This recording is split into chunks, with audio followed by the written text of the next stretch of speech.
Buenas and Hafa Day, the Committee on Environment, Revenue and Taxation, Labor Procurement, Statistics, Research, and Planning is calling this virtual public hearing to order. It is now 9:05 a.m. on Wednesday, May 11th, 2022. Notice of this morning's virtual hearing was provided via email to senators, stakeholders, and local media on May 3rd for the 5-day notice and May 9th for the 48-hour notice, thus meeting the requirements of open government law. I'd like to acknowledge my colleagues that have joined me here today, Speaker Terlaje, Senator Joanne Brown, and Senator Telo Taitague. Thank you so much. The purpose of this virtual hearing is to receive testimony on the following: the executive appointment of Ms. Lola E. Guerrero to serve as Director of the Bureau of Statistics and Plans, Bill number 300-36 LS, sponsored by myself. It's an act to repeal and reenact Section 5213 of Subarticle B, Article 3, Chapter 5, Title 5, Guam Code annotated relative to strengthening requirements of small purchases. And then the third item is Bill number 84-36 LS, sponsored by myself, co-sponsored by Senators Telo T. Taitague, Jose Pedo Terlaje, and Vice Speaker Tina Rose MuñaBarnes. Is an act to amend Article 3 of Chapter 51, Title 10, Guam Code annotated relative, and amend Article 3 of Chapter 24, Division 4, Title 22, Guam Rules and Regulations relative to promoting recycling and zero waste initiatives.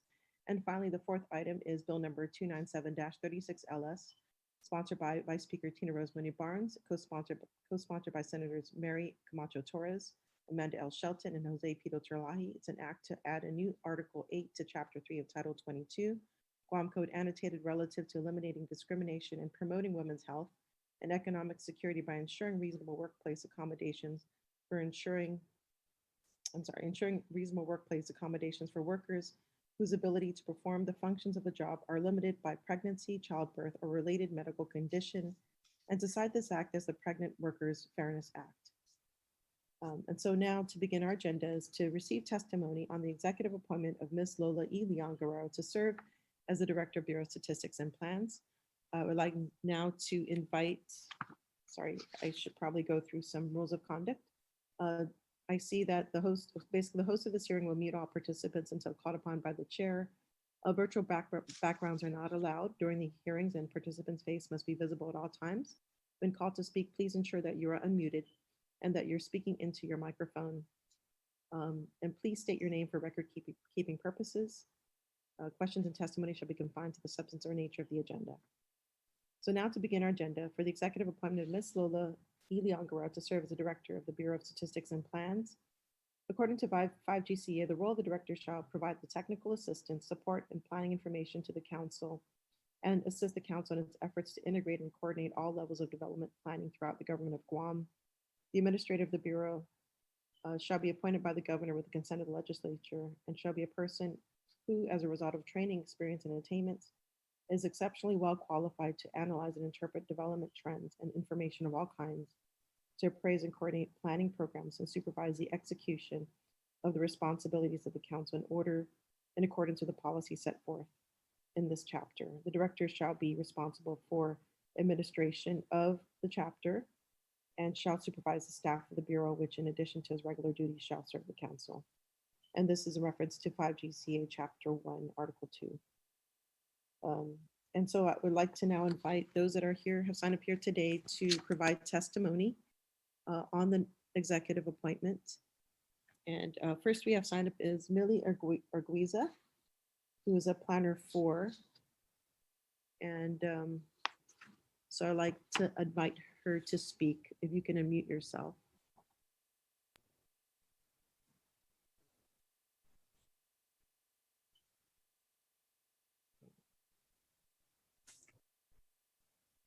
Okay, is Millie here today? Okay, my apologies. She is going to submit written testimony. The first person who signed up to give oral testimony is Monica Guerrero. Monica, are you here? Yes, Madam Chairperson, I'm here.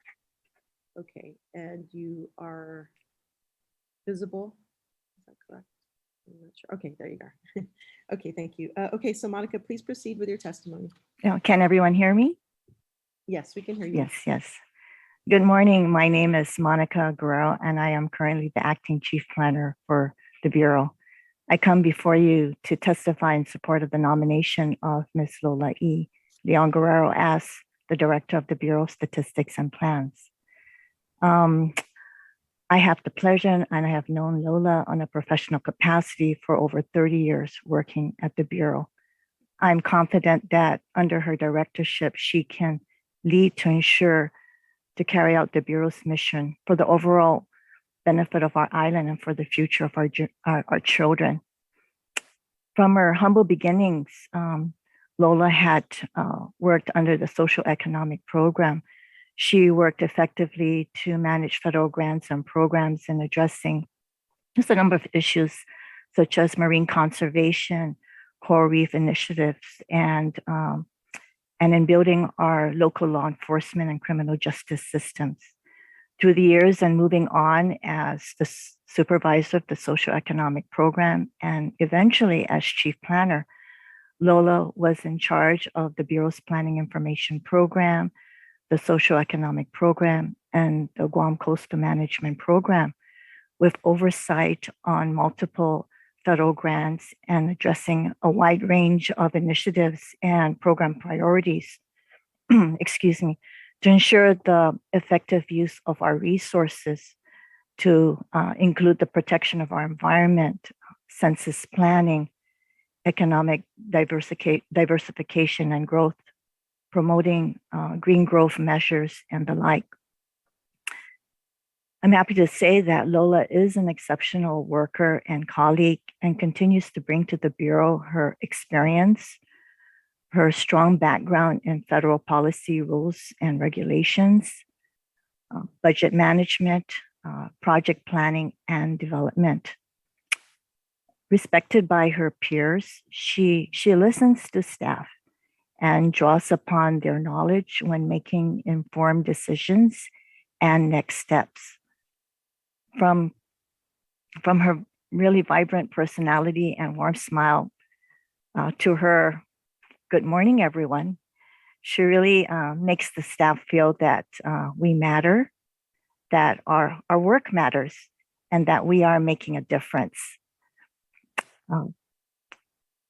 In large and small ways, I can say that Lola has always been there for the Bureau.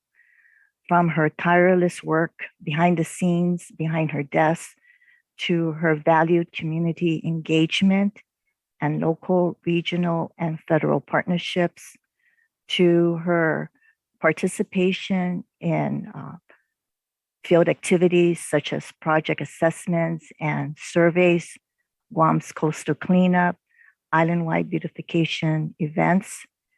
Lola leads by example and is actively supportive of various bureaus, programs, and community events.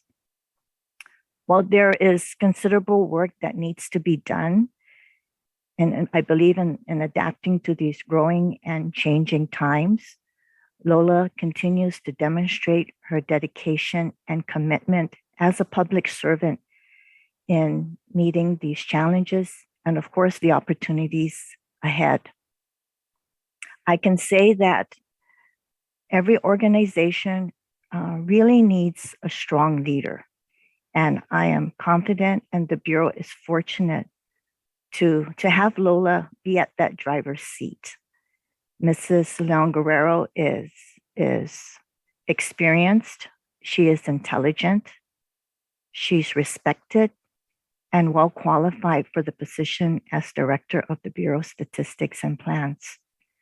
I humbly seek the support, the full support of the members of this Guam legislature to endorse her confirmation. Thank you. Masi, Monica Guerrero, for your testimony and endorsement of the nominee. So now I'd like to recognize Paul Leon Guerrero, who is Lola's husband, for his testimony. Welcome, Paul. Yeah, good morning, Senator Chairwoman Perez, Senator Moylan, Muña, Taitague, Brown, Speaker Terlaje. Yes, my name is Paul Younger, the husband of Lola Leon Guerrero. I'm a Gulf Guam retiree. I'm a private sector employee currently. Like Lola, I went up to the ranks and I've known Lola for 30 years. She possesses many traits that will make her, that makes her a great public servant. She works independently. She's a team player. She's committed and she performs her job well and successful. She's confident in her job. She's creative, detail-oriented, enthusiastic, hardworking. I know that hardworking. Many times before I get up in the morning, she's on the conference call with someone in the East Coast. She's on a Zoom meeting at night. Before I go to sleep, she's still in the Zoom meeting or she's on a conference call. So I can attest to that. She's hardworking. She's honest and she's humble. With that, Senators, I truly support and endorse Lola Guerrero as the director. And I hope you guys see that also. Thank you for the time. Thank you so much, Paul, for your testimony. And now I'd like to recognize Sonia Siliang, who is a Planner 3 at BSP, for her testimony. Welcome, Sonia. Thank you, Hafaday and Ali, Madam Chair and Senators. It is with great pleasure that I submit my testimony in favor of Mrs. Lola Eclavea Leon Guerrero's appointment to serve as the Director of the Bureau of Statistics and Plans. Lola has dedicated over 30 years of outstanding service to the government and the people of Guam through her tireless work here at the Bureau. Her resume, of which I'm sure you have a copy, speaks to the years of effort and the many achievements that prove her qualified to now lead the agency. As such, my testimony today will attest to her work ethic, her ability to bring people together to achieve the shared mission of not just the Bureau, but our partner agencies.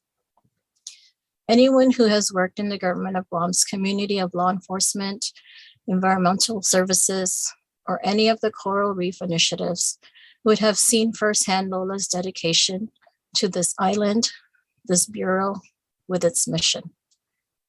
Lola, in my experience working with her, epitomizes hard work, dedication, mentorship, compassion, integrity, but more importantly, one who leads by example.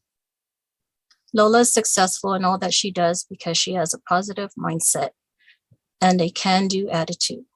She strives to serve God, her family, her friends, and her community, and she does it all with grace.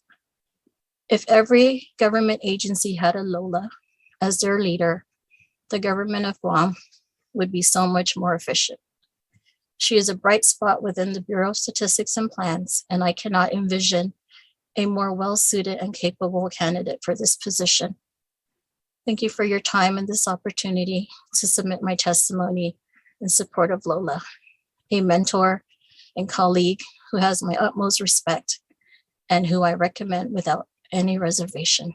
Sizos Mahasi Masulang. Thank you so much, Sonia, for that testimony and very candid and heartfelt testimony. So now I'd like to recognize Danielle Camacho for her testimony.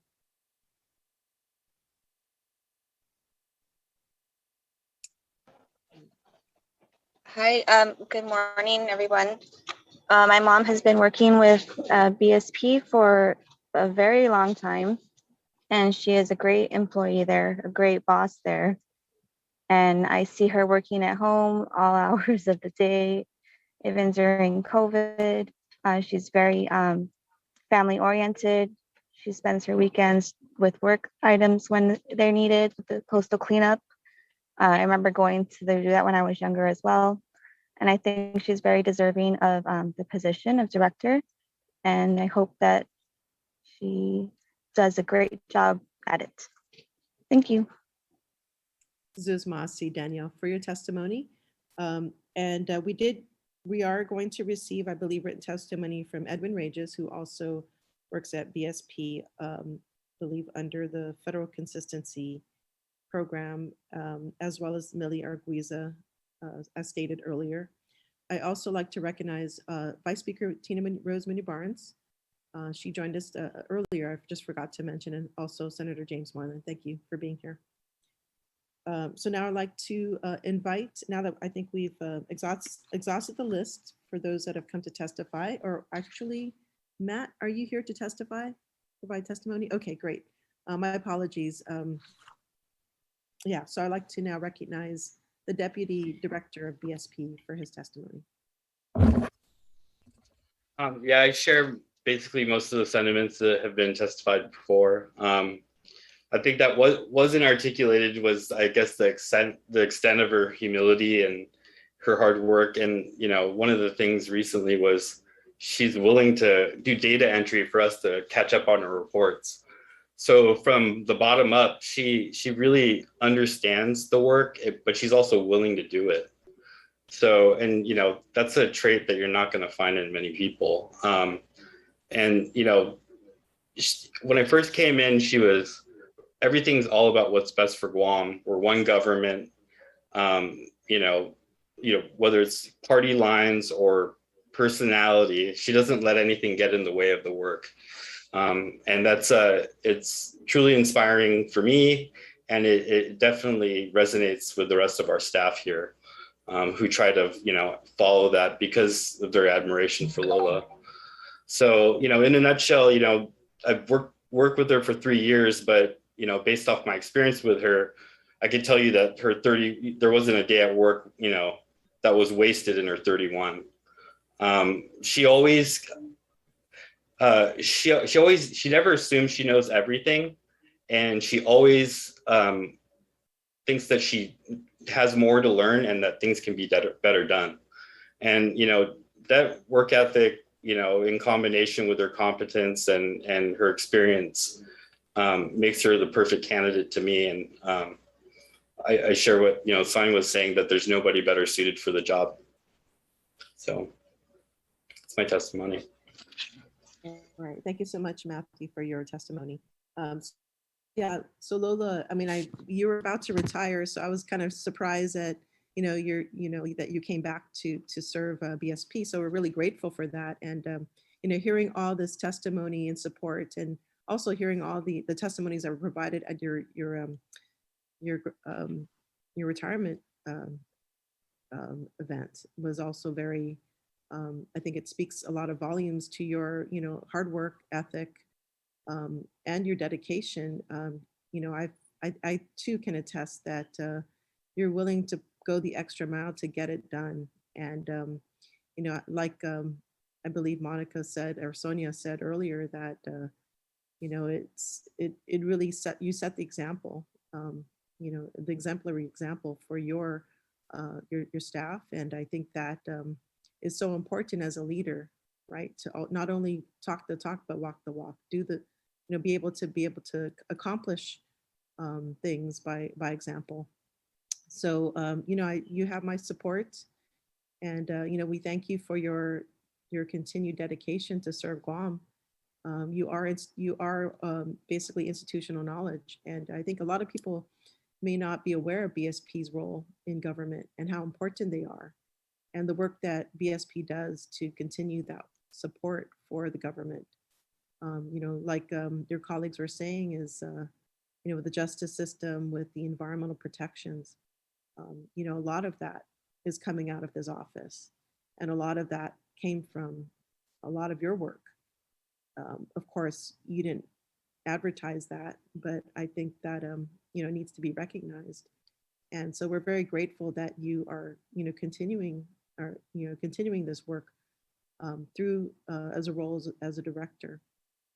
So I'm very grateful for your continued dedication. So perhaps one question that I have, though, is in regards to federal consistency. What do you see is happening, you know, with the, you know, the military buildup happening more, it's getting into gear. You know, do you see a large workload, and what do you think are some of the needs of the agency to really keep up with, you know, the demands of BSP? Hafide Senator, thank you.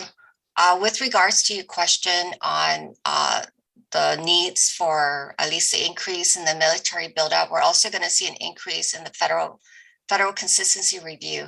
So we did include in the presentation that Vera Tapashina presented to the Guam legislature at the roundtable, we did include the need for additional staff to assist the federal consistency planner at the Bureau. And so we did note that down. We are going to see an increase in the reviews. And so we will need, additional bodies. So it was brought to the attention of the Military Buildup Office. Now, with regards to, my plans for the Bureau, what I really want to see is to ensure that our planners have the necessary training, and to be able to continue to do the good work that they're doing, but also so that they can, build on what the senior planners can do with regards to applying for federal grants, having oversight over federal grants, being able to provide technical reports on behalf of the Office of the Governor. So BSP is actually the permanent classified employees for the staff support to the Office of the Governor. So we normally, when information comes down from the Governor's office, we will actually coordinate the request for the information with the relevant agencies so that we can put together either a briefing paper or a white paper to submit to the Governor.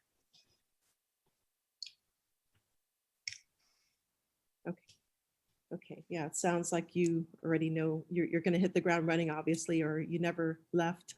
So it's great to have that seamlessness as a new director. Again, so thank you for your dedication, and you have my support.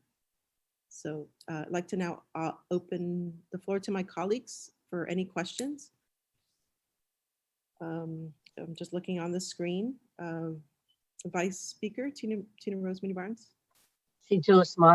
Madam Chair, and good morning to my colleagues and all those on Zoom this morning. I first want to share that I congratulate Mrs. Lola Leon Guerrero on her nomination as Executive Director. I want to say that it is an incredible appointment as she continues to do a lot of the work, having over 30 decades. I also want to, 3 decades or just over 31 years, if I'm not mistaken, but just working her way up the ranks, working with her employees and all that. I also know her on a personal note. She is the godmother of my daughter-in-law, married to my youngest son, Jathan. And there has been nothing but wonderful comments about Nina Lola and Uncle Paul.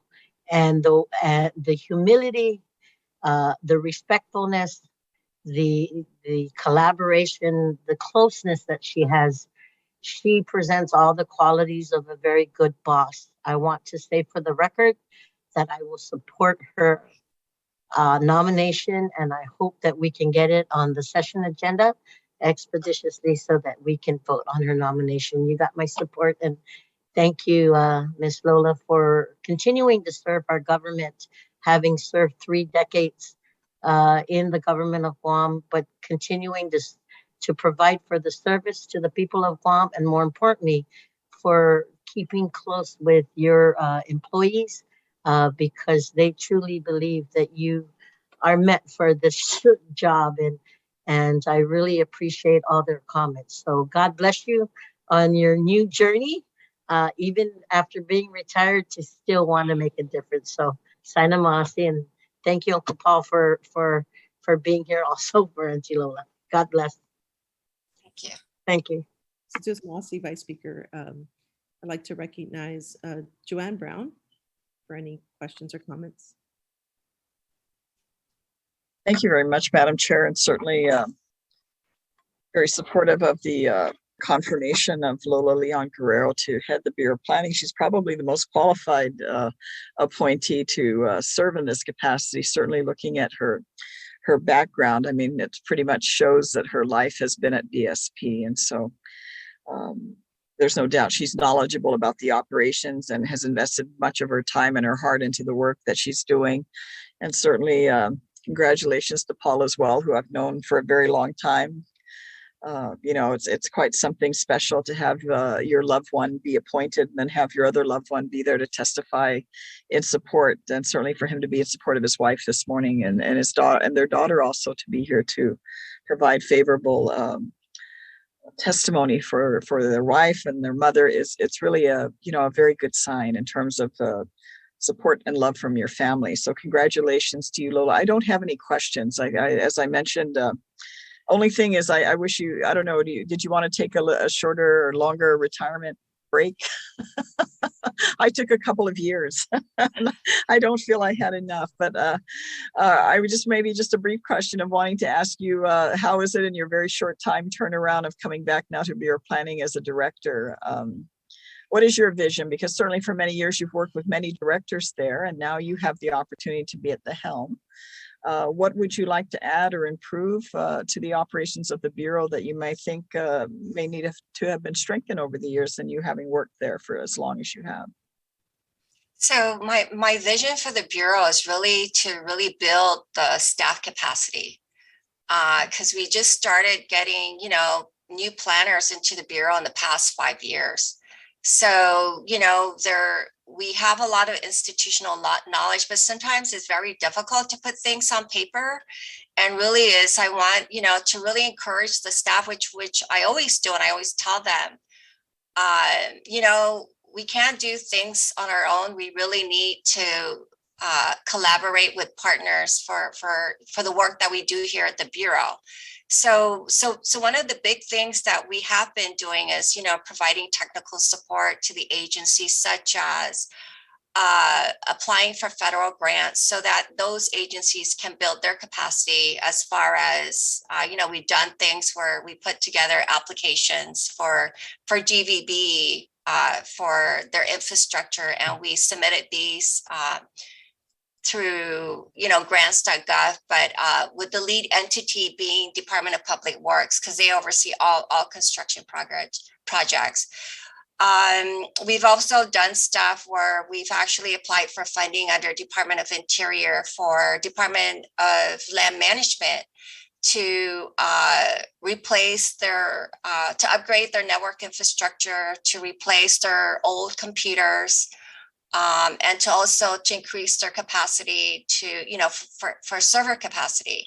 And we were actually successful in getting that funding. So Department of Land Management is now upgrading their information technology needs at their office. So this way, as a result of COVID, they want to make their processes more seamless, where they can have the public, I guess they're trying to move towards like an online processing for requests. So it's a work in progress, but it is taking place.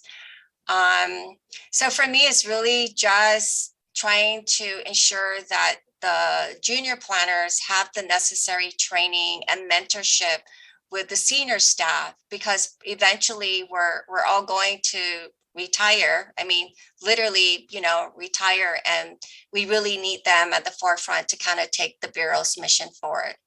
And so, one of the things that we do a lot of is we have oversight over a lot of federal grants.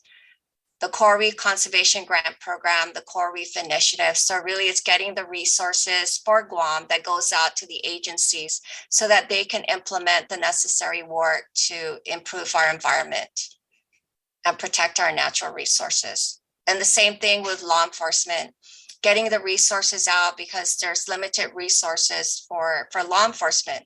So we can get equipment, the law enforcement officers could be trained.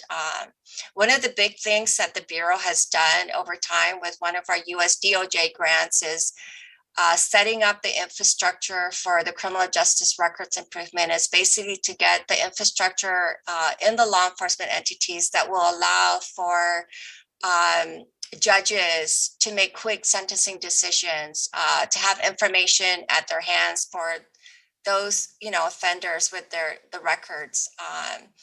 Also for employment background, if it wasn't for, I guess, the work with the partnerships with the Guam Police Department, the Judiciary Guam, the Office of the Attorney General, and DOC, they actually made it possible for us to put together a Territory Guam's plan for the improvement of criminal justice records that was actually approved by the U.S. Department of Justice back in the mid-1990s. So as a result of our Guam's plan, we are availed the federal funding under our Edward Byrne Local Law Enforcement Block Grant or local law enforcement grant to provide updates on criminal justice records improvement. Well, I certainly appreciate you responding to my question. I have to tell you, the one job I wish I had been appointed to in my time was the Bureau of Planning. I wanted to be the director and it never happened. So I envy you. I envy you with the opportunity. So aside from my appointment to Guam EPA, which I really enjoy, that was the most enjoyable job I've ever had in the government of Guam. The Bureau of Planning was one that I'd hoped to once in my life become the director of, but certainly I wish you well. There's no doubt you have the background, the expertise and the experience to undertake the position that you are being appointed to. And that's not something we often see in the government. So I wish you well. I'm sure you'll continue to do good work with the time that you're there, and you certainly have my support. And thank you to your family as well for being here to testify on your nomination this morning. Thank you very much, Madam Chair, for the opportunity to comment and ask questions. Thank you so much, Senator Brown. Senator Taitague, do you have any comments or questions? Thank you, Madam Chair, and Hafaday Lola and Hafaday Paul and all those at BSP, Monica. You know, having you testify on behalf of Lola speaks so much about her integrity, her morals and ethics. To have her, you know, there to testify, it was just, you know, I'm smiling because Senator Brown, myself, and Senator Perez attended your resolution presentation on your retirement. And I remember going up with Senator Brown, and we were just so sad that you were leaving BSP, all the institutional knowledge. And we knew that they were losing someone very, very, very special. When we got there, we heard a rumor that you were going to be the director. And I looked around to all the other employees at BSP. They weren't as sad as I thought they would be. They were kind of happy because they heard the same rumor. It's like, we're not losing her, you know, she's still going to be with us. And in a capacity, I think that everyone that was there to celebrate your retirement were also celebrating the fact that you were going to probably be the next director. And I think they felt a lot of comfort in that. It was a happy retirement just because of the mere fact they knew you were coming back. And just knowing that, that covers, you know, being able to be in a position where you need to dictate responsibility to others. And I think it showed during that retirement party that you had. It really shows that you will have the support of your staff backing you up. So that's most important. For your daughter being here and Paul being here, you got the backing, the support of family members to do the job that you've been placed to do. It holds a lot of responsibility, and to have your family there to back you up and be here today also tells me that you have the support needed, because it can be very stressful.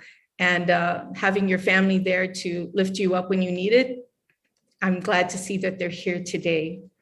As well, Ali, Sonia, thank you so much too for your testimony to Lola, because I tell you, everyone who said so many great things about you, it just resonates, your ability to do this job and do it well and make us very proud. The only thing I have as far as something I'd like to see BSP look into is I've worked with Edwin, and this is when I was at GITA, and we were working on a one Guam map approach. It seems that the map that the federal government has on how much land they have or in their possession is quite different from the map we have on federal lands versus government land, and it differs. And it's very difficult during this military buildup to determine any lands that are returned back to us when they're addressing the net negative. How can we address net negative if we don't know how much land we actually have? So Edwin was looking into this, and some of the other individuals at BSP, and I hope that this initiative you might take some interest in, and providing that map where both federal government and government of Guam can concur to what lands belong to who on Guam. So I appreciate that, Lola. If you can look into that as well, it still hasn't been done. And you'll be shocked. Land management has a whole different map. GITA has another map themselves. And of course, the federal government has their own map. So we should have at least one map that we all can look at and determine these borders. Okay, other than that, of course, you have my support and my gratitude and many thanks for deciding to stay on at BSP with, like Senator Perez mentioned, your institutional knowledge is very, very, very much needed. And I hope that you pass this knowledge on to the next generation, because I know, Lola, you're going to want to retire soon. And I'm sure you want to make sure that BSP is going to be left in the hands of the next generation to do the good work that you've done for all these years. Thank you again so much. Thank you, ma'am. This is Mossy, Senator Taitague. Senator James Moylan, thank you for waiting. You're recognized. Thank you, Madam Chair. Congratulations, Mrs. Leon-Guerrero, for your nomination for this position. And I think you've made my decision much easy to decide on. Of course, we support you. From all your co-workers have already decided, they're all behind you. That's a positive. Your deputy director, all positive statements. Everybody testified to your professionalism, your experience, and your character and your humility. All pluses. And the one thing interesting I also appreciate is that your family's there behind you. My buddy Paul and your daughter, that's wonderful. They're giving you up from retirement. They're supporting you to get back into helping the people of Guam. So that's really good to know. These testimonies were clear. Right? So I'm really looking forward to your confirmation session there and placing our vote. I know you're already behind the desk working, and now we just got to do the right thing and confirm you. So congratulations on that. And thank you for coming back to the plate and taking the lead. I appreciate that. Thank you very much, Madam Chair. Duas Masi, Senator Moylan, for your comments. And again, Ms. Lola, thank you again for all your years of service and continuing to stay on as a director of BSP. We look forward to the work that you will provide in making BSP stronger and addressing the demands that are upon it today. And I'm also willing to help assist you as oversight chair in anything that you need. So Duas Masi, thank you so much for your commitment and dedication to the people of Guam. Thank you. And so, being that there are no other testimonies at this time, this committee now can say that the confirmation hearing for Mrs. Lola E. Leon-Guerrero to serve as the Director of Bureau of Statistics and Plans is duly heard. We will still accept testimonies until May 16th at 4 p.m. Please address your testimony to Senator Sabina Flores Perez, Chairperson of the Committee on Environment, Revenue, Taxation, Labor Procurement, Statistics, Research, and Planning. It can be emailed at office@senatorperez.org. It could be dropped off at the Guam Congress Building. And so thank you again for all those that attended this confirmation hearing. And have a great day. Okay, so now we are going to hear testimony on bill number 300-36 LS, sponsored by myself. It's an act to repeal and reenact section 5213 of subarticle B, article 3, chapter 5, title 5 Guam Code annotated relative to strengthening the requirements of small purchases. Again, I'd like to acknowledge my colleagues that are here today. Vice Speaker Tina Rose MuñaBarnes, Senator Joanne Brown, Senator Telo T. Taitague. And so just a couple of introductory remarks.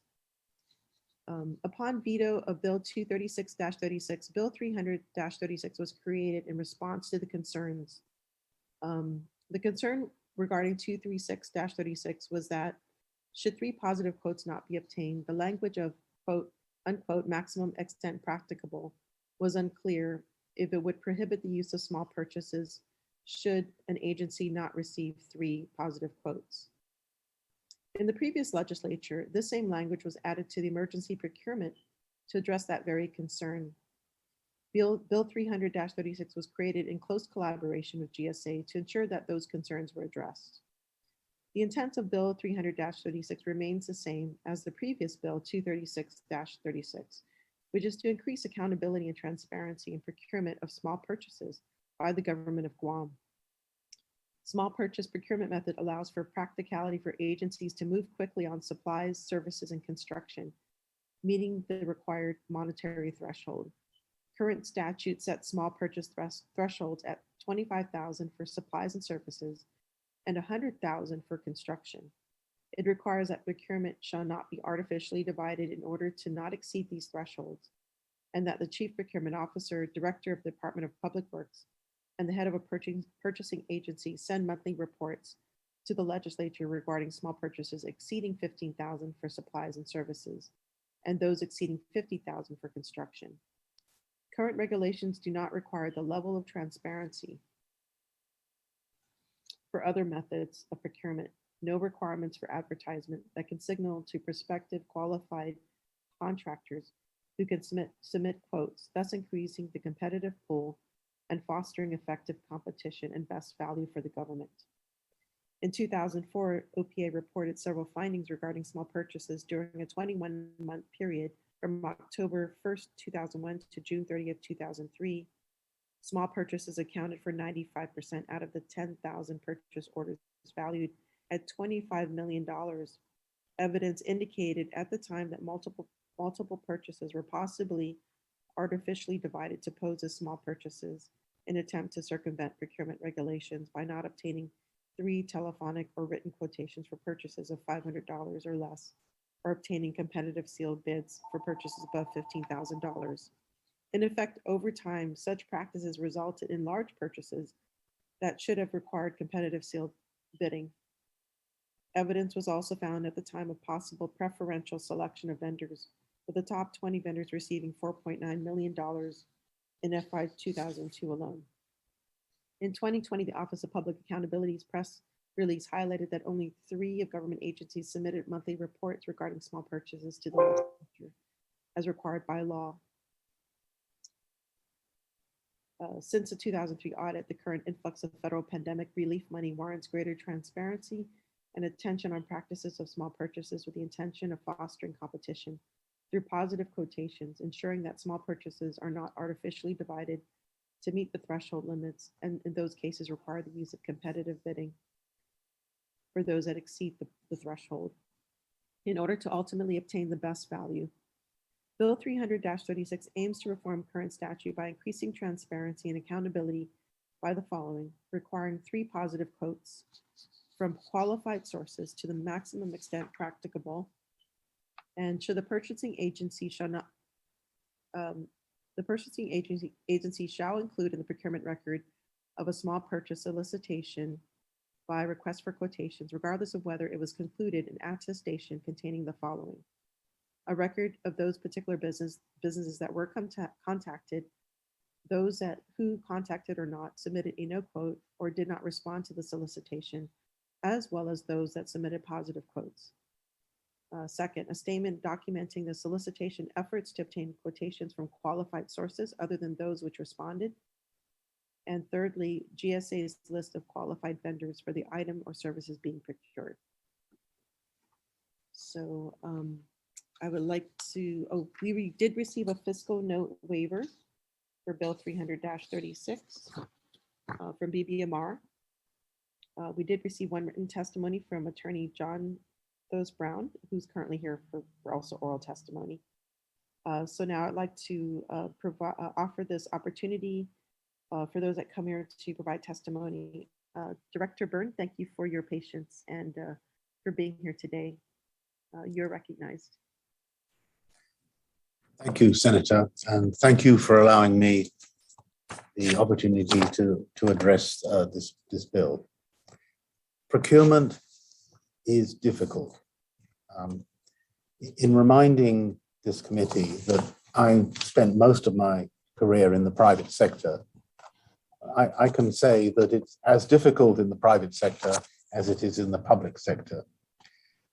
We spend a lot of our effort in trying to get procurement right, and when we don't, the result is and certainly, Senator, you spoke about the large number of federal funding that's available to us now. All procurements are under scrutiny of the single audit and might well be selected for audit under that particular requirement of OMB.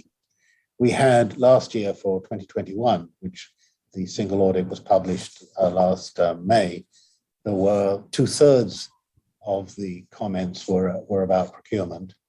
And because there are a large number of federal programs in this current year that's currently under audit, in fact, there are like 3 times the number of federal programs that are subject to audit. I'm sure there'll be more comments that come out of that particular exercise. The effort that goes into procurement is significant, and I would be the last person to suggest that it should not be subject to every requirement to be transparent and open and clear to both the vendor and to the government and to the public as to what is trying to be achieved. If in the circumstance that this is trying to address, we don't get a quote, one has to wonder why. And there are a number of reasons I would suggest why we don't get a quote. At this particular time, and this might be peculiar to the present time, with the supply chains that we have, I think we're all familiar with shelves in some of our stores. There are empty shelves in the stores on the mainland too. So everybody is having a hard time getting supplies through to their customers. And that might be one of the reasons why at this time no quotes happen. We also need to make sure that our vendors understand that providing goods and services to the government is no more difficult, or should be no more difficult, than providing goods and services to any of their other customers. We have several requirements because we are subject to all these rules and regulations, both local and federal. But we don't want to put too many barriers, because that will result in the no quote coming. If you have a scarcity of goods and it's easier to sell to private person A than government B, that will be their choice. So we need to bear in mind really the reasons behind this. And GSA at the moment, under my guidance, we're trying to do some good research into why that should be. Another reason is that if you make the quote over specific, then you might well limit your vendor base. Again, there's a balance between the agency needing something specific and perhaps having to consider that a more generic type of product may well do that same job. We encourage agencies, not to order just, for example, pencils that are colored yellow because they've always had yellow pencils. If pencils colored green do the same job, they should certainly consider that product too. So there are many practicalities, and this is the big message I want to get over to this committee, if I may be permitted. There are many practicalities involved with this. I'm fully in favor of publishing everything. In fact, I would be quite content with publishing every purchase order if that were to encourage public confidence in what we do. So on this bill, I have no problem with the process. I just want to make sure that we don't have to use the words in this bill, that we have a climate in which we get perhaps more than 3 positive quotations.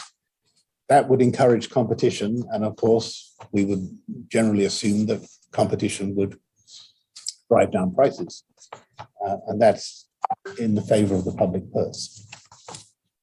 One of the last thing I would like to add, that the limits for small purchases and a number of other limits in procurement law have been frozen in time, and we all know that the cost of goods and services at this moment are increasing.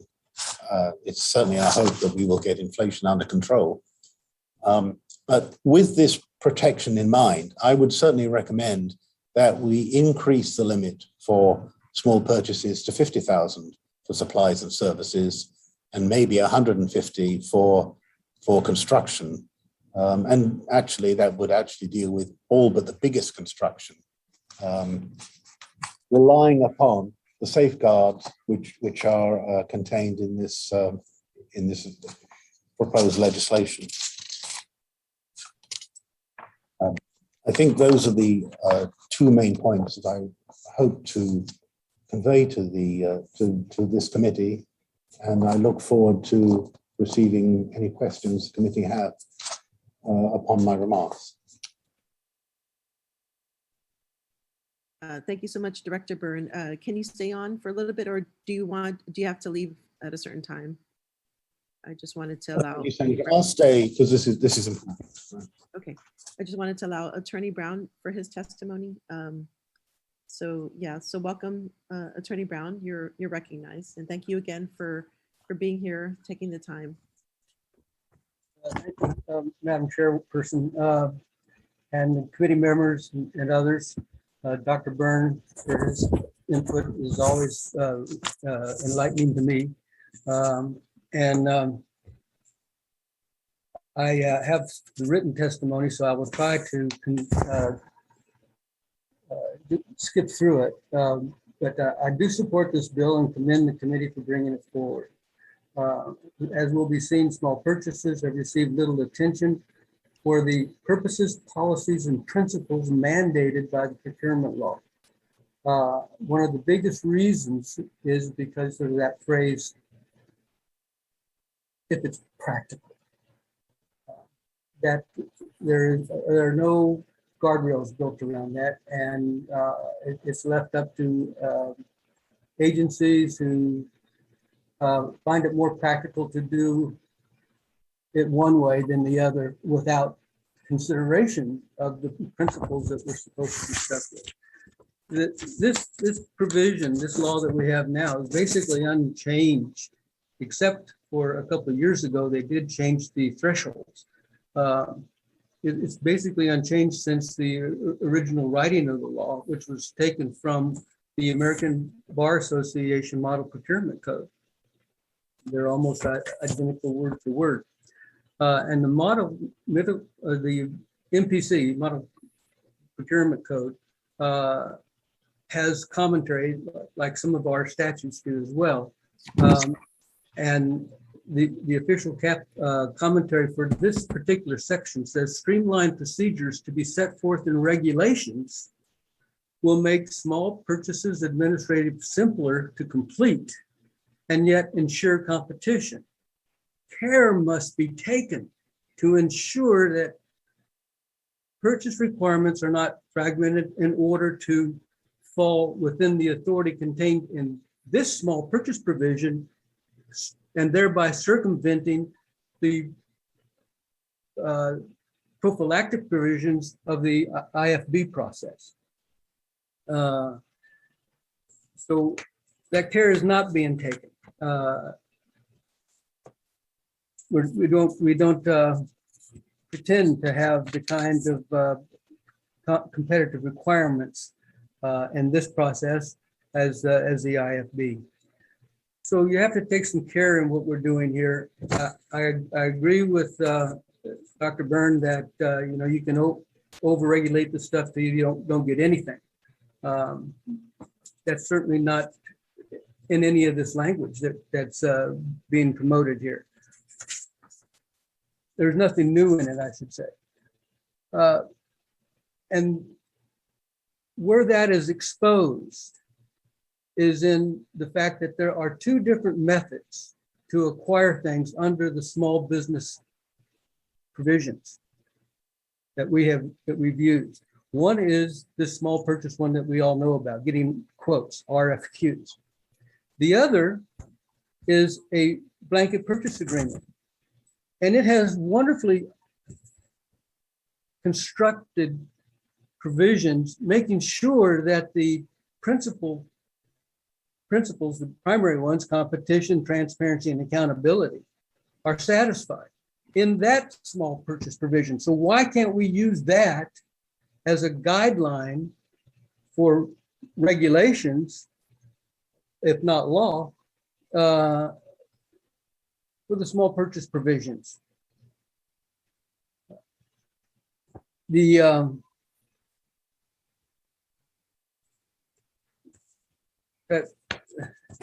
confusion has also been with the sole source. I think that's one reason a lot of people wanted to do it, but they'll find out that although there aren't any regulations that I've seen drafted yet, there was a bill last year that revised the sole source to have a lot more of the guardrails that we expect out of that kind of freedom to act without a lot of real-time review in the sole source. So that's being jacked up, but there aren't any regulations yet. And of course, we all know that the legislature can't write regulations. So, but you can write law, and if you write a law, it overrides anything that's inconsistent in the regulation. So it's not out of your hands to do something, but laws are harder to change than regulations, presumably.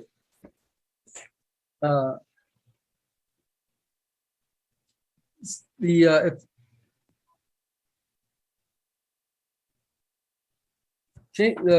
changes, however, that have been made are inconsistent with existing small purchase regulations.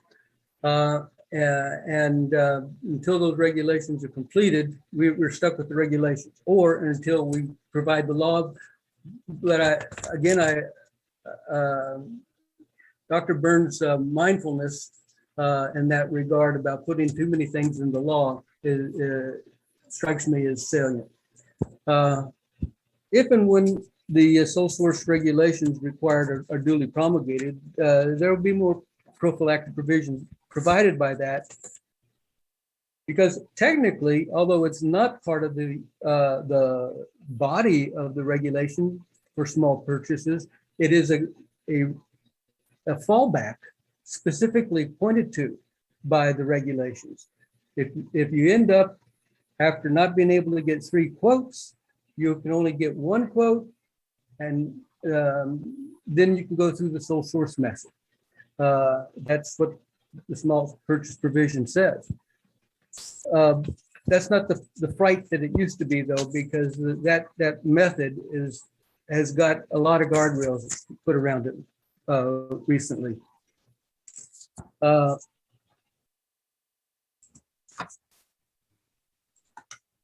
As practice, the RFQ does not necessarily foster any competition, and the fragmentation or artificial division of procurements is not easily discovered until after the deed is done. To the extent that there is any solicitation of RFQs, it's not done publicly, as are IFBs, which we were cautioned not to lose that kind of, not necessarily to the same extent, but that focus on having transparency and competition. RFQs have no specific requirements that foster effective competition. We don't track who is being solicited and by whom and for what. And really, are there any other provisions? But when you compare it to the blanket purchase agreements that we have, they have great guardrails. Same overriding law, different regulation. If there's an insufficient number of BPAs to ensure maximum practicable competition for a particular purchase, and this is from the regulation, it's the CPO, the Director of Public Works, or a purchasing agent shall solicit information from other sources and make the purchases appropriate. Establish additional BPAs to facilitate future purchases if recurring requirements for the same or similar items seem likely.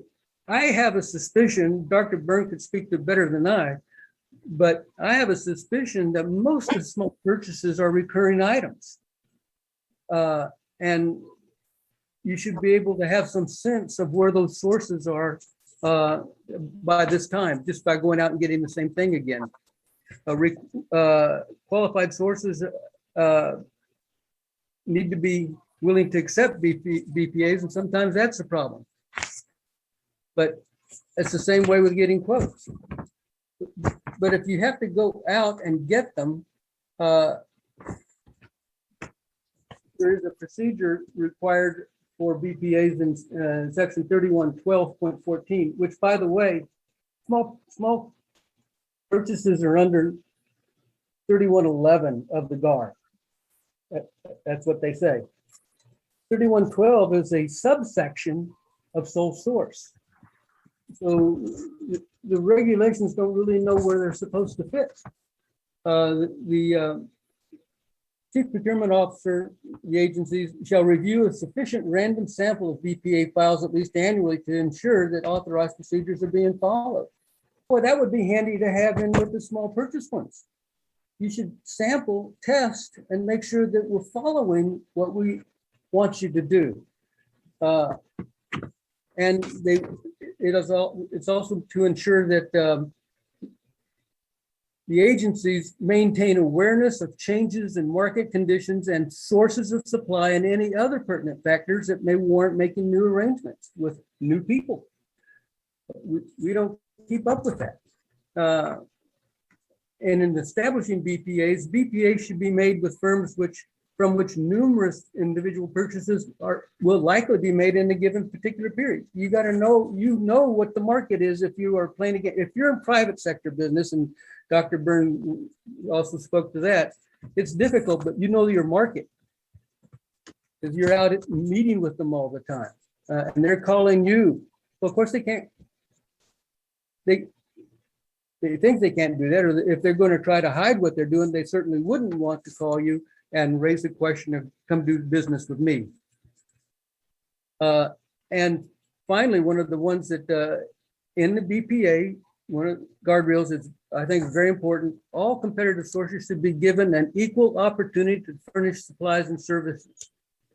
Therefore, if not impossible, this is not impracticable. This is, if it's not impossible, then to the extent practicable, BPAs for items of the same type should be placed concurrently with at least 3 separate suppliers. We should be doing that with RFQs, but it's not a provision in it. We have that provision under that method, and we don't apply it to the one that is most susceptible to gamesmanship, which is the RFQ method.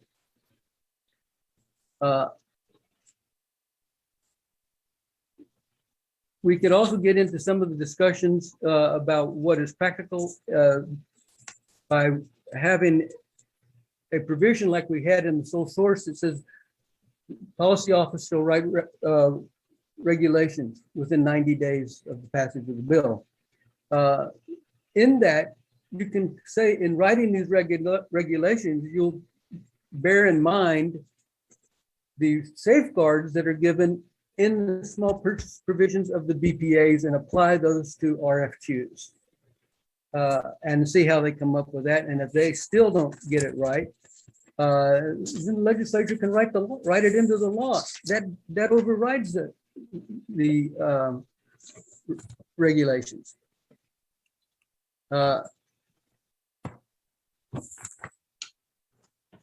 Trying to skip around a bit. Small purchases do not mean that the government does not spend much money, as we saw before. They did spend a lot. That OPA audit in 2004, long time ago, it doesn't seem to have changed any. And finally, taking a clue from that's what I've just been talking about, that regulation to expedite promulgation, which was in the sole source provision. So the rationale of small purchase methods of procurement are to make small purchases administrative simpler to complete, but ensure competition. Competition is a priority to simplicity. In practice, it's done exactly the opposite. Care must be taken to ensure that safeguards are not circumvented. Some elaboration should be provided in regulations, for instance, as to what is meant by what is practical. It should require and should be practical that data on similar solicitations by all agencies. If one agency is getting yellow pencils and another one is getting green pencils, and they're paying different prices and getting different results, there should be a source, one single source for that. Should know what that is so that you can get the benefit of scales of economy. And what I have experienced in some of the bids that I've seen, things that Jones and Guerrero gets involved with, small purchases are often done at the last minute. You pick up the phone, you call somebody, we need it next week. Well, there are no needs assessments in any of the small purchase provisions, as there are required for IFBs. So if they're using, particularly if they're using the same thing over and over again, why don't they have a paper in a file someplace that says, this is what we're going to need. This is what we've been getting the last 3 years. We know we're going to get them the next 3 years. This is what we have. And if you're going to need it, you know you're going to need it. You can use that. There's also no point in trying to get around the dollar limitations and do a small purchase. If you go through the IFB process, you can get an indefinite quantity purchase contract by IFB, so that if the agency has that need, they already have a source teed up to give it to them. It's up to the agency whether they have asked for that extra quantity. So there are other ways to skin this cat besides the easy one of just calling for quotes and not calling for quotes from people you don't want to have, and that sort of thing. So thank you very much for letting me harangue, and I'll take any questions. All right, thank you so much, Attorney Brown. Yeah, I guess a couple questions. So maybe what I'm hearing you say is that there needs to be more guardrails, or maybe perhaps weaning off the use of small purchases to use more procurement methods that have, I guess, more guardrails in that with them. So I guess there are two things I'm hearing from you: put more guardrails in small purchases, or use another procurement method that has more guardrails. Is that kind of similar? Well, sort of. With a genuine small purchase should be made simpler, and if we can arrange a way to do that without getting rid of the major guardrails for competition and transparency and accountability, then do it. But if they are trying to circumvent the IFB rules by doing a fragmentation of a bid, they don't need to do that. They can go through the IFB process and as an indefinite quantity contract. That's done all the time. The federal government does most of its contracts that way. So the agency needs to say, to themselves, can we do this with an IFB and achieve the same results? And don't get charged with being lazy and trying to game the system. Okay, thank you. And like you said, sole source, we did reform that. So there's a lot more guardrails. So should there be one quote, positive quote using small purchases? I don't, yeah, that's all they can get. I think that they can still use this procurement method. And there should be no reason why they would have to. But they would have to go through the sole source method, which has many more guardrails than this. So that will kind of diminish the enthusiasm for sole source in the small purchase. I guess, yeah, the question that was raised that should an agency only get one quote, they can still move forward with a small purchase. Yes. Okay. But the small purchase requires that they do that through the sole source. That's what is that section?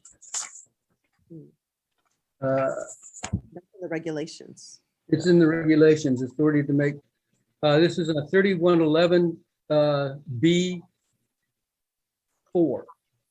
If the supply service or construction item is available from only one business, the sole source procurement method set forth in section 3112, sole source procurement of these shall be used. So you don't go back to the small purchase decision, you go to the provisions of that. And as just another footnote, that section 3112 is a regulation, not a law. So you're not pointing here to the law, you're pointing to the regulation, and the regulation is written for the existing small purchase provision. And it's totally inconsistent with the reinvented sole source law that was passed last year. And so there is an inconsistency between the law and this regulation, in which case you can't even follow this regulation at this point until they sorted it all out. So if this law becomes enacted, this bill becomes enacted, that would then override the regulation, is that correct? Or would a new regulation have to be created? As this right now, it says you can go use sole source if there's only one bid. But if you go to sole source, you have to use the sole source law because the sole source regulation is incompatible with the new sole source law. So that's what I'm saying, is that the law then would take over until they rewrite these regulations, or they don't. Okay. The law would still hold. All right, thanks. So Director Byrd, I know in the sole source bill that we passed into law or became enacted, there was a timeline to create regulations. With this bill, perhaps putting in a requirement for updating the regulations, would you be, I guess, what timeline would you need to update these regulations so that they are consistent with the laws? Okay, so thank you. Yes, we need to update the regulations because the Attorney Brown is quite right. There is a conflict between the law and the current regulations. If I could answer it in a slightly circular way, some of the points that were made about alternative ways of looking at this, and I want to try and actually address this issue of the blanket purchase agreement. I agree that's a good way to go, and but it has issues with it, right? And we're trying to address those issues, and that's one of the reasons that I set up this new unit at DOA to try and gather together information so that we can properly commission blanket purchase agreements, because at the moment, the blanket purchase agreements really are confined to one agency or maybe two. And then there's a separate blanket purchase agreement that might cover other agencies. And that's really not the intention at all. So we're trying to do all this, but try and answer your question about timelines. the Procurement Policy Office needs to undertake this task. The Procurement Policy Office has been kind of trying to catch up with some other issues, and we've issued, I think, 5 different regulations over the last 2 years. But we will give priority, if this law is passed, to updating. Certainly, we have to update the sole source one. We would also make efforts to update this particular requirement under this legislation, if enacted. And I guess it would take us about 3 months to get to that point. Okay, appreciate that response. But going back to what you were saying earlier about blanket purchase agreements, you were thinking that it can encompass more than one agency? Is that what you're? Yes, I mean, because several agencies, I mean, just to go back to my simple example of a pencil, right? More than one agency buys pencils. And at the moment, many of our blanket purchase agreements are like, because as Mr. Brown said, we try and give the opportunity to 3 bidders to have a blanket purchase agreement. So we've got a $3,000, for example, a $3,000 requirement split between 3 suppliers. So there's a $1,000 blanket purchase agreement goes to each of those suppliers. And the agency, right, doesn't know until they come to actually order the product whether the purchase order under supplier A has been exhausted and they need to go to supplier B, or if there's still availability under A. So there's many issues that we need to work through in practicality to make blanket purchase agreements work. Okay. Thank you for that response. Another question I had, so you were talking earlier in your testimony about, I don't know if I heard this correctly, but maybe even requiring more than 3 positive quotations. Did I hear that correctly? Because No, I said, so I'm sorry to interrupt. Please finish. Okay. Yeah, obviously we want more responses than, limiting it to just 3, but I thought, we just kept 3 because that was currently, I guess, in the regulations. And I know that the chief procurement officer sometimes asks the agencies to go back and ask for more vendors, right, to respond. So, okay, but you're saying no, that wasn't what you were saying earlier about requiring more than 3. No, I meant to convey the sense that if we create the climate in which we can stimulate more responses, it would be nice to get more than 3 quotations. But I don't think we should arbitrarily either say, well, in this particular case, we need 6. But in the procurement that's sitting on a file on the same desk, we need 3. I think we have to be consistent about what we do. Mm-hmm. Okay.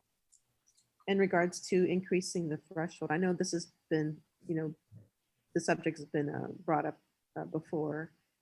I think, when was the last time, when it was increased? I believe it was in the 34th legislature. Okay. But no further back than that. Definitely. Any thoughts about the increase? I think, yeah, 100,000 is actually quite a lot for a small purchase. I mean, I think that seems to be a bit. I would rather much prefer it go through bidding process. 25,000. Yeah, I don't know if inflation has really created a problem for where now we can't purchase things, but I think there are a lot of things that can fall within that range. So that's something to think about. I don't know, supplies and services, especially services, perhaps. I don't know if that needs, but again, there's other types of procurement that use more competitive methods. So I need to think about more of the threshold, the increasing threshold at this point. Senator, if I may, I was suggesting 50,000 for supply of goods, and I think 150 for construction. In saying that, please bear in mind that the federal limit for small purchases is 250,000. And that's for everything? Supplies? Almost everything. Yeah. Okay, so definitely would give it some thought. The phrase maximum extent practicable, because is that language needed, or should I just remove that and would the bill be the same, have the same effect? I think having it in there is just a big furphy. It's just a smokescreen. If you take it out, I don't think that the behaviors will change at all. Particularly if you say you should have 3 if you can get them. You can't get them, less, but not practical. Okay. Okay, I appreciate it. Okay, I think those are my questions, and I'd like to also, recognize Senator Moylan, who was here earlier, and then also Senator Talina Nelson, who's here. So I'd like to open the floor to my colleagues for any questions. Vice Speaker. Thank you. Madam Chair, and thank you to Attorney Brown and of course Director Ed Byrne for being here for this bill.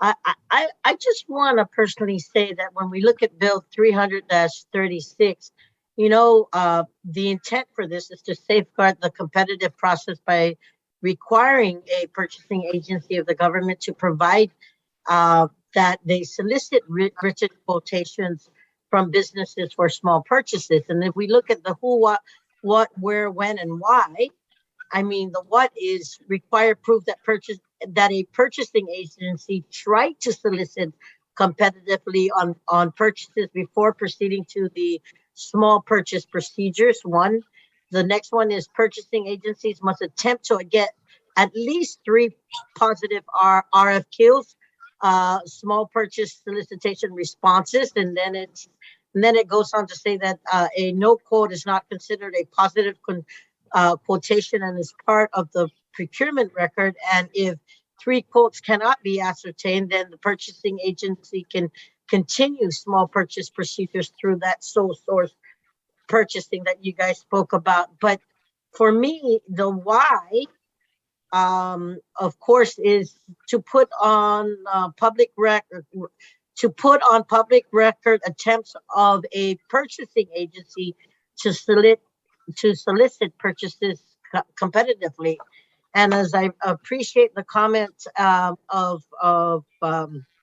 Director Ed Byrne and both Attorney Brown, I don't know for me if the increasing the threshold to 50,000 is right at this time, because I think in the past, I mean, I've been in government for 40 years, and I thought we were trying to decrease that so that that taking advantages of just trying to either go through the sole source or all that might be in question. But you know, that's neither here or there. If that's the recommendation of the agency, and we're going to look at the federal guidelines also, then you know, coming up with a compromise might not be a bad idea. But I shared with you, Madam Chair, that I supported your efforts in this attempt, and I know as we look at the rules and regulations that are in place and things that need to be amended or updated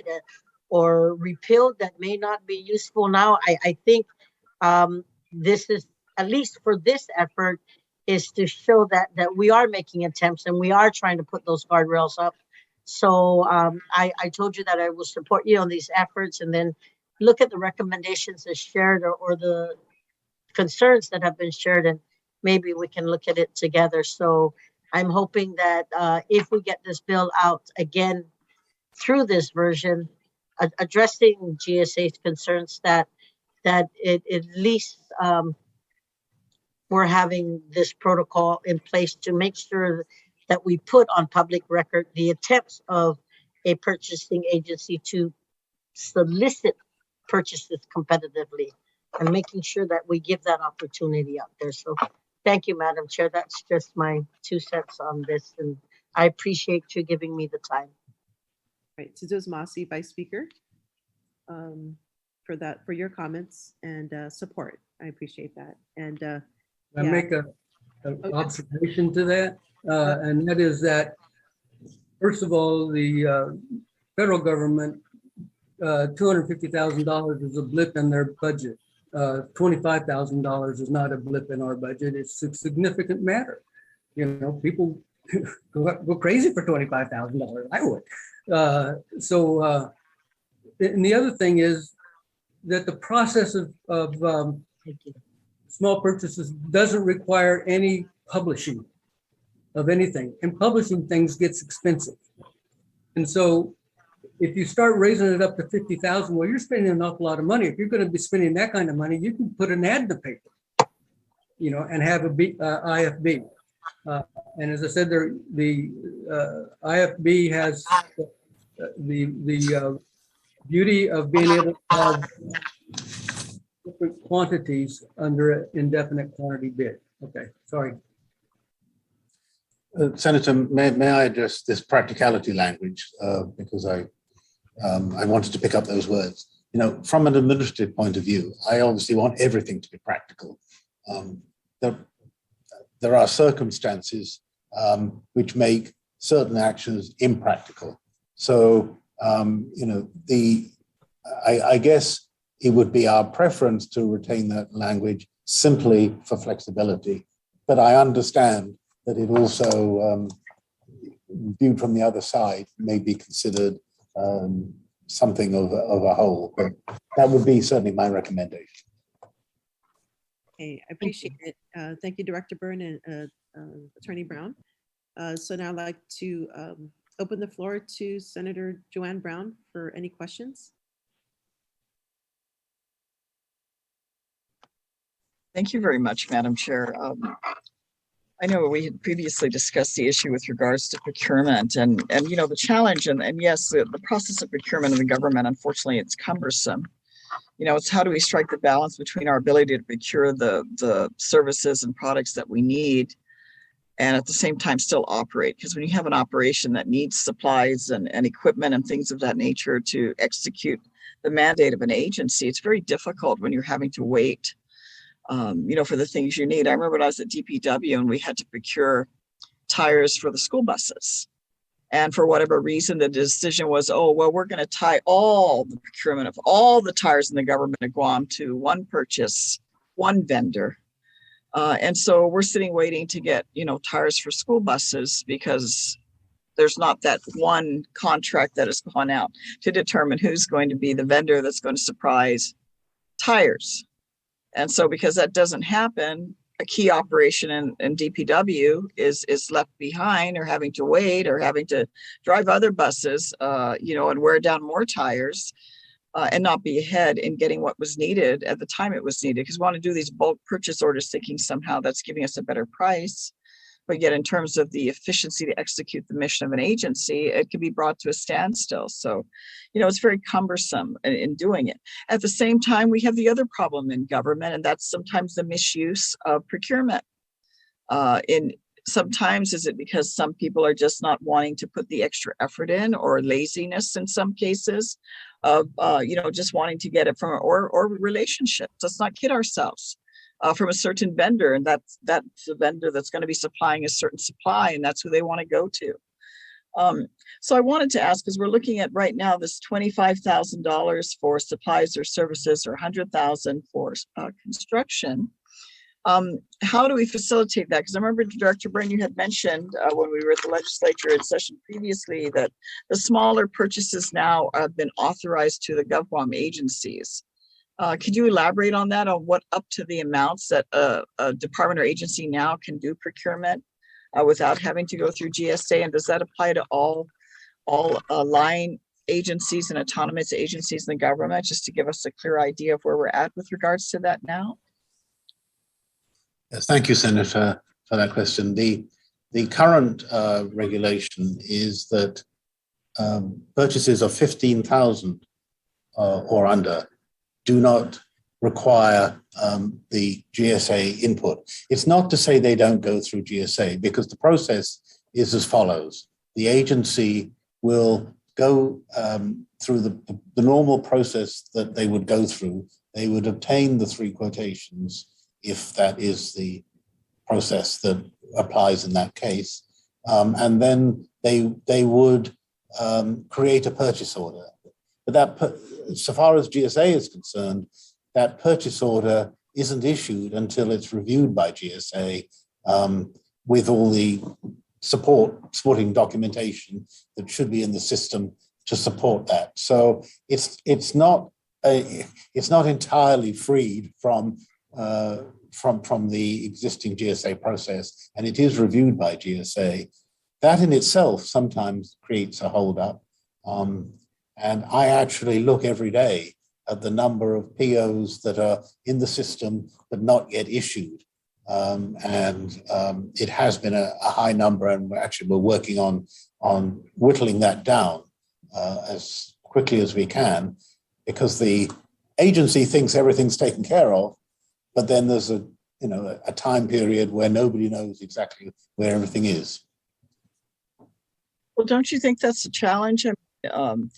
When you have operation to address, I mean, looking at the staffing pattern of what's left at GSA, there's really not that many personnel, and your chief procurement officer, to my understanding, is on leave for the last few months. So, that becomes from an operational standpoint, a bottleneck in some cases, because you physically have only so many people there.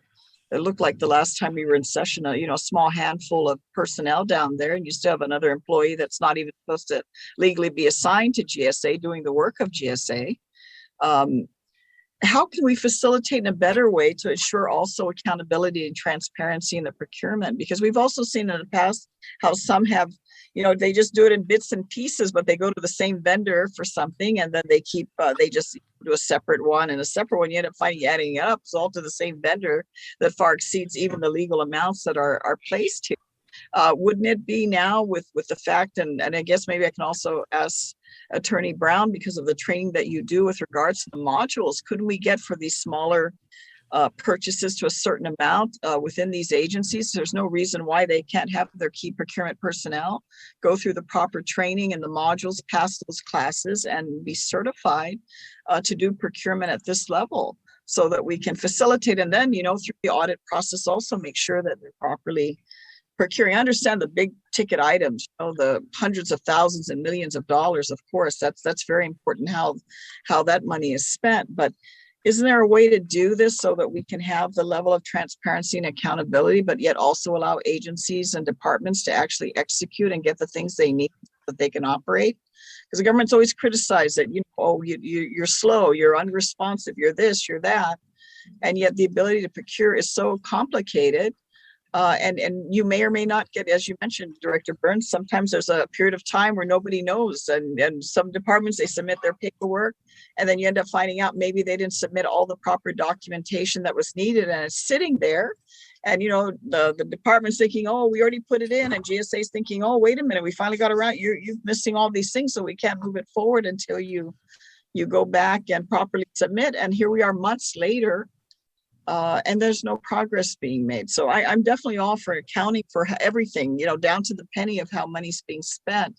But is there a better way to facilitate than what we have now? Because that bottleneck at GSA, you're at the mercy of GSA, assuming they are not responsive to you or are facilitating, just by virtue of the numbers you have there. And you obviously have issues with keeping personnel, of wanting buyers to stay at the GSA. At least I've seen that over the last few years.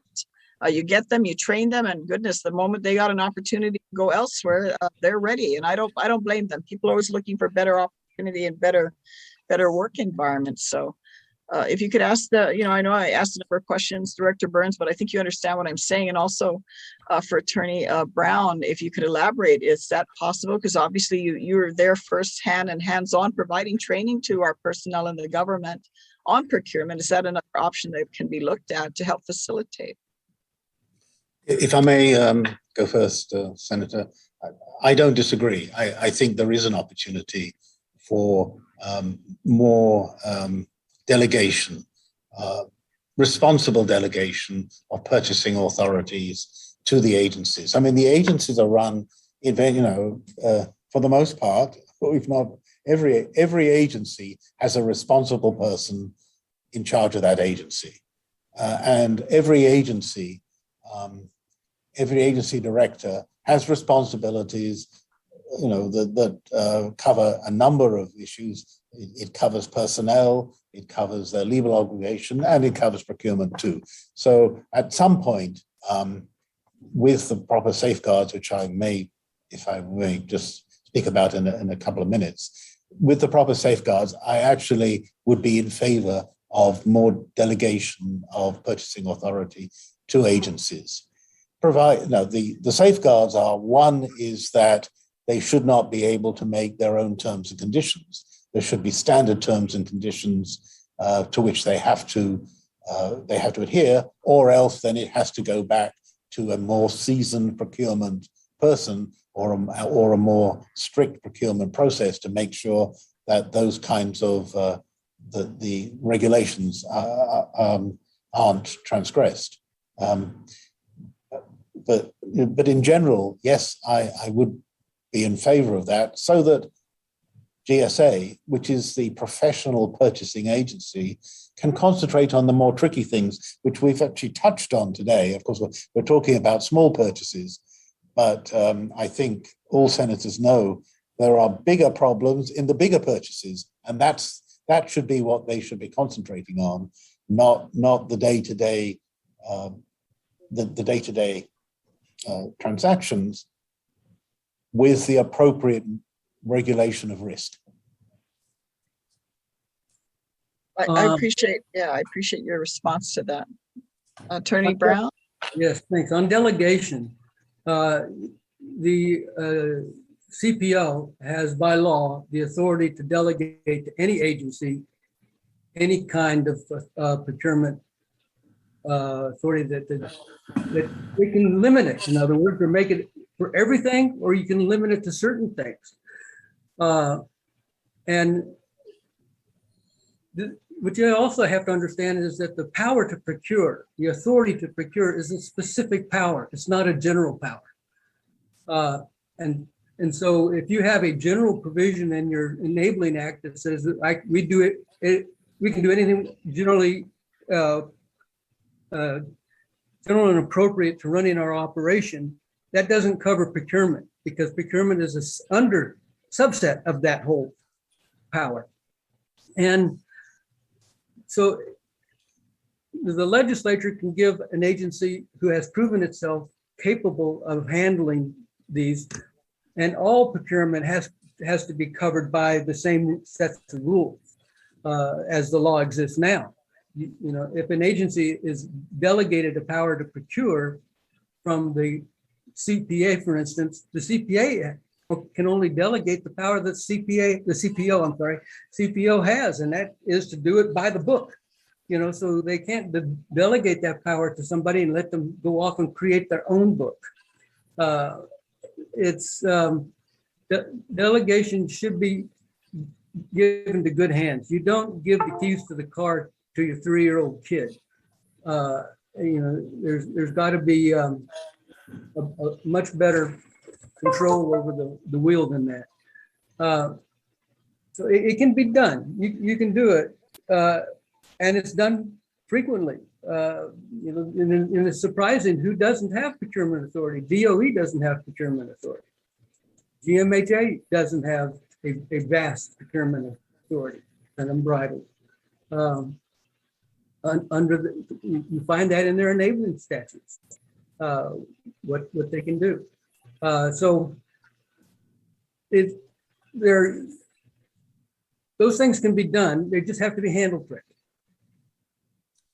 No, I appreciate your input. Of course, we want to make sure it's standardized, that every department and agency has the procedures. But, you know, I understand. I definitely would want accountability for how the money's spent. But I think that might be something certainly legislatively. We have the authority to change the laws, be amended to maybe these smaller procurement processes here can be delegated to the department and agency. Of course, maybe we can put requirements in place as to making sure that, of course, they have to have had the training, they have to have completed it successfully, and maybe looking at the track records of these different government agencies, maybe to start the process. I certainly would be happy to work with our chairperson, Sabina Perez, with regards to that. because I think there's a need for it. But again, at the same time, we want to make sure they're properly spending. Because I'm even hearing some departments are raising up their petty cash, for example. We're not even discussing that. That's even a smaller amount than the small purchase orders, but up to 500 and above. And people might think, oh, that's really nothing. But after a while, 500 plus 500 plus 500. And are these agencies making sure that they're properly used? Are they not using it to go around the procurement process? Especially as mentioned earlier, there's some certain products and services that are regularly procured every year that's always needed. So we need to look at that and then make sure they're properly audited. And if they're abusing it, it can be taken away. But I think the centralization and a bottleneck that exists really limits the government. When you actually run an operation that has to deliver and not just shuffle paper, it's very challenging to operate when you're dealing with those type of conditions. And I think we have to have a better way of accounting for the money, but also a better way of allowing government agencies to actually function with what they need to do. Because so far, this centralized authority that exists at GSA, to me, doesn't help facilitate what's needed. And there's no reason we can't have these key personnel in these government agencies as the training is available. We've mandated it by law to make sure that these modules are taken, and they have to, depending on their level of work that they do, have to pass at these courses in order to perform the work. But I think we need to start looking at that, and at the same time, hand in hand with that, making sure there's accountability for those that have this authority, to make sure they're properly spending the money. Because the abuse can happen at any level. It can happen at an individual department designated, or it can happen with a centralization of all this power at GSA. And I just think we've got to find a better way of doing it so that we can meet our desired objectives of actually, properly operating government. So with that, thank you for answering my questions. And Madam Chair, thank you for the opportunity to ask these questions. Thank you so much, Senator Brown. Senator Taitague, if you have any questions. Thank you, Madam Chair. A lot of Senator Taitague. I don't know if I'm. Can you hear me okay? I can. Senator, I'm okay? Okay. Okay, well, thank you so much again. And a lot of the questions I had were asked and answered. But the one question I want to make sure, and this is to Director Byrne, is the legislation compared to what we passed in the just recently that was vetoed by the governor, Bill 236-36, which was vetoed. And then in a footnote on that veto message, it indicated in the event the legislature proceeds with a corrective bill, I suggest the legislature provide clear instructions to GSA regarding its obligation to compile a list of qualified vendors to the extent. So based on that comment made, and now that this bill 300-36, does this meet any kind of concerns that the vetoed message from the governor meets? Thank you, Senator. Yes, I believe it does. It places a number of actions and activities that have to be done, like you just mentioned, the list of qualified vendors. And that's something that I will have a joint action between GSA and the division we've got here to make sure that we do have a list of qualified vendors, because I don't think there is an updated list of qualified vendors for the purchases that we make currently, because purchases obviously change over a period. And we need to make sure that we have that list up to date. Obviously, my goal would be to have as many qualified vendors as possible, because again, that falls in with the stimulation of competition that both I and Attorney Brown are advocating are at the bottom of this process. Thank you, Director Burns. And how soon do you think you'll have that list? That's a question I can't answer because we really haven't started to do that. We've made. How about an estimated time? What would you? Well, if we're going to spend the next 3 months dealing with the regulations, it's probably going to be another 3 months after that before we can get our heads down to do that. So it's probably about 6 months. We have made progress, right? With vendors, like they at one time selling to the government was a risky process because you didn't know when you were going to get paid.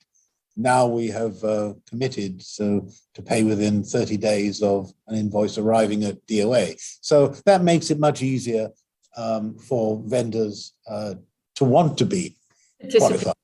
Yeah, that's probably one of the biggest complaints that I get as far as constituents or business owners who don't want to deal with the government of Guam because of not being paid in a timely manner. So I know you're making great strides toward that to provide it. You know, in the OPA report for DOA, your buddy, you know, former Speaker BJ Cruz, that you deal a lot with, he's made recommendations in his report to DOA, and that is, and just finding out what actions have you been taken by the Office of Technology to establish those recommendations for IT controls so that small purchase orders exceeding authorized amounts are automatically rejected. Yes, but you've heard me talk about the practicalities of this and automatic rejection. And that happens, and I see it happen yesterday, even with GSA, immediately puts up a barrier, right? Because the agency that began the process doesn't necessarily instantly, and sometimes it takes a while for them to understand why it was rejected. And the rejecting agency, you know, and GSA, unfortunately, is charged with both providing the service and initiating compliance. And that's not a terribly good, any agency has a hard time doing that. And sometimes they don't explain it as fully as they need for the situation to be corrected. So I do recognize that. We are looking at that too, because the goal is not to reject something, but to actually process it. Well, and you're working with the IT, you know, I mean, your Office of Technology to create that. And so the question was, how far along are you in integrating that type of technology? So it makes it more efficient. You know, we were talking about efficient and anything that's logged in that can automatically, you know, make that rejection. I know you don't like to use that, but that word, but, you know, make that call with regards to whether it's, you know, exceeding any authorized amount. Yes, it's really something that we're trying to put into the new system when we have the new system commissioned. We are working with IT because it came up, but I don't want to spend a whole lot of time and effort with a system that we're going to replace with a new system. But that is a feature that will be in the new system. Okay, and that's a whole conversation itself on the new system, but I'll stick to this this particular legislation. Has GSA established any credit or buying relationship with any other federal agencies other than, you know, well, basically it's more affordable on supplying in orders to obtain lower prices, such as medication or other critical supplies? Have you worked with any federal agencies? Well, medication comes under that special rule where we are supposed to get medication at the kind of, it approximates to the Medicare price. And for the most part, for instance, the community health centers do have contracts that do that. It's not a federal agency so much as it's a regulation put out by the Department of Health and Human Services. I am encouraging, and the Procurement Policy Office encourage GSA and indeed other purchasing agencies to consider the there's a federal GSA website in which the prices are actually all set out on there, and they're encouraged to consider those as, you know, the equivalent of a quotation. It hasn't been done a lot in the past because it was you had to actually send a fax to the federal GSA and wait for an answer. But nowadays with the website, it's an instant response, and we're encouraging certainly GSA to do that. Okay, well, I hope so, and then it's used That's encouraging to know. Well, thank you, Madam Chair, for the opportunity to ask a few questions. And Attorney Brown, it's always a pleasure to see you here, putting your 2 cents in. And of course, it has a lot of merit to it as well. So greatly appreciated. And Madam Chair, as always, you know, this bill, the bill that was vetoed had my name on it. And I'm glad to see that you've addressed this as quickly and ask that I be again a co-sponsor of this legislation, and appreciate your continued work on this too, Madam Chair. Thank you so much. I'll see Senator Taitague, and yes, absolutely. You will be added as a co-sponsor, as well as any colleagues that would like to co-sponsor as well. I think everyone here, if there's no objection to it. But again, thank you to Director Byrne and Attorney Brown for your participation and building all our questions and enlightening us on you know, the laws and the conditions of procurement in government and how we can, you know, I definitely appreciate your insight into how we can improve, continually improve procurement for the government and for the community. So being that there are no others here to testify on Bill 300-36 LS, the committee will continue to receive written testimony until 4 p.m. Monday, May 16, 2022.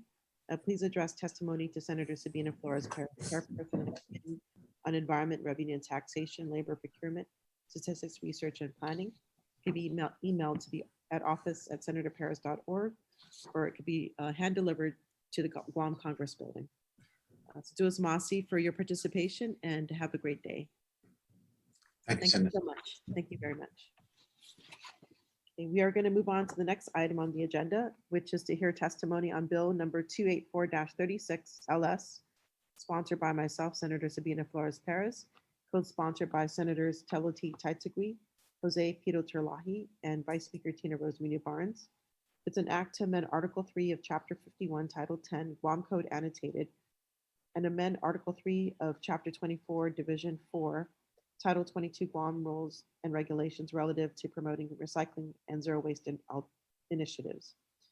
Notices were sent to Guam EPA, the Guam EPA Board of Directors, Guam Solid Waste Authority, and its Board of Directors, the Mayor's Council of Guam, Department of Public Works. A fiscal note was provided, and in the fiscal note, it breaks down the costs. It compares current costs versus what the bill proposes, and it does in order to fall within the amount of money that we receive under the recycling revolving fund.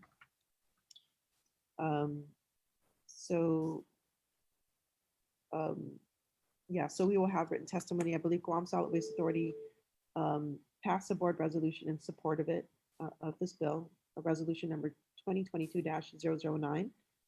The Mayor's Council of Guam will submit testimony upon a meeting scheduled May 18th.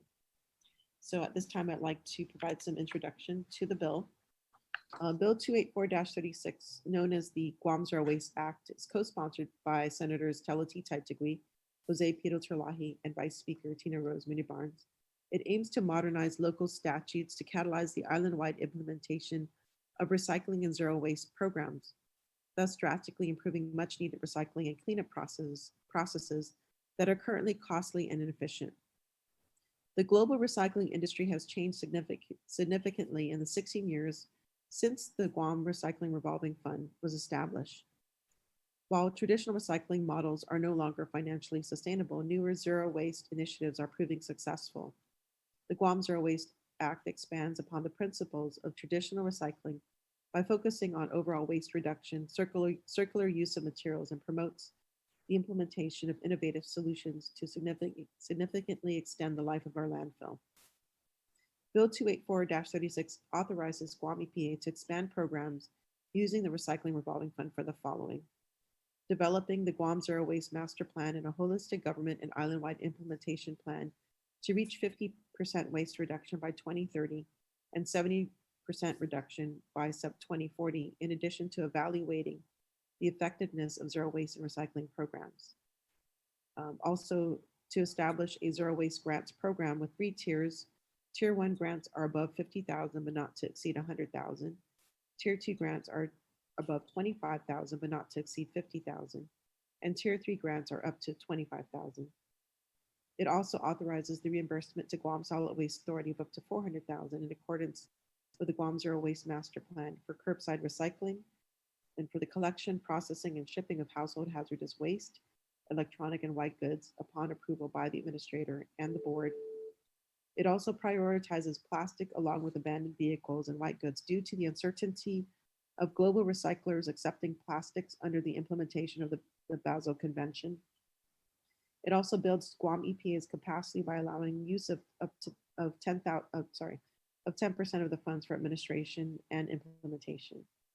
Bill 284-36 also increases accountability by requiring recipients of the funds to receive training for environmental and ethics laws and compliance of these laws.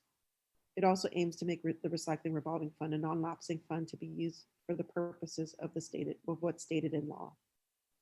Bill 284 also recognizes the importance of the Mayor's Council of Guam's island-wide cleanup program and affords the option of utilizing the Department of Public Works to contract private recycling companies on behalf of the Mayor's Council. Additionally, Bill 284 removes the fees from statute to the GAR without changes in any fees. Localized solutions and investments are needed now to address the global changes in recycling in order to transform our waste into resources, reduce our ecological footprint, protect our communities, and preserve resources and ecosystems, both locally and globally. We can achieve this by closing the loop through zero waste initiatives with the expansion and coordination of personal and collective environmental stewardship within the public and private sectors. Zero waste is also an environmental justice issue that involves making mindful consumer choices that include switching to alternative products that are non-toxic and that uses less of the Earth's resources, that benefit not only our environment and the health on Guam, but also those communities in which those products are made. Embracing sustainable proactive measures such as zero waste that prioritizes the health of our people and our environment also aids in diversifying our economy. It is part of our responsibility and cultural practice of Inafa Malik, which is essential to restoring the balance with the environment that sustains us. I want to thank my co-sponsors, Senators Telo Taitague, Jose Pedo Terlaje, and Vice Speaker Tina Rose MuñaBarnes, and I look forward to further discussion. So at this time, we have several people. Thank you for your patience for all those that were logged on earlier. So we have several people signed up. It looks like a lot have left at this time, but maybe I can invite the Guam EPA. We have several members from Guam EPA here to present testimony. We have Roland Gutierrez. I see that you turn on your video. Are you here to present? I'm actually sitting at Glenn's desk. I'm going to go back to my desk. He was just on already. He just stepped out to meet with a client, but we're here. Okay. So should I come back to you, or did you want to present anything at this time? Can you come back to me? Actually, Glenn's the one that's going to be talking, not myself. Okay. I'll go grab him right now. I don't think he knew the meeting was starting. Okay. And Sabrina, are you going to present as well? Or is it Glenn on behalf of Guam EPA? Okay. We'll wait for Glenn, but in the meantime, I would like to recognize, well, we have several people from Guam Solid Waste Authority. So I'd like to recognize the GM, Irvin Slike from GSWA. Yeah, GSWA. So yeah, sorry, my apologies, Sabrina. Did you want to present on behalf of Guam EPA? We're just, so your mic is not on. If you can turn on your mic. Yeah.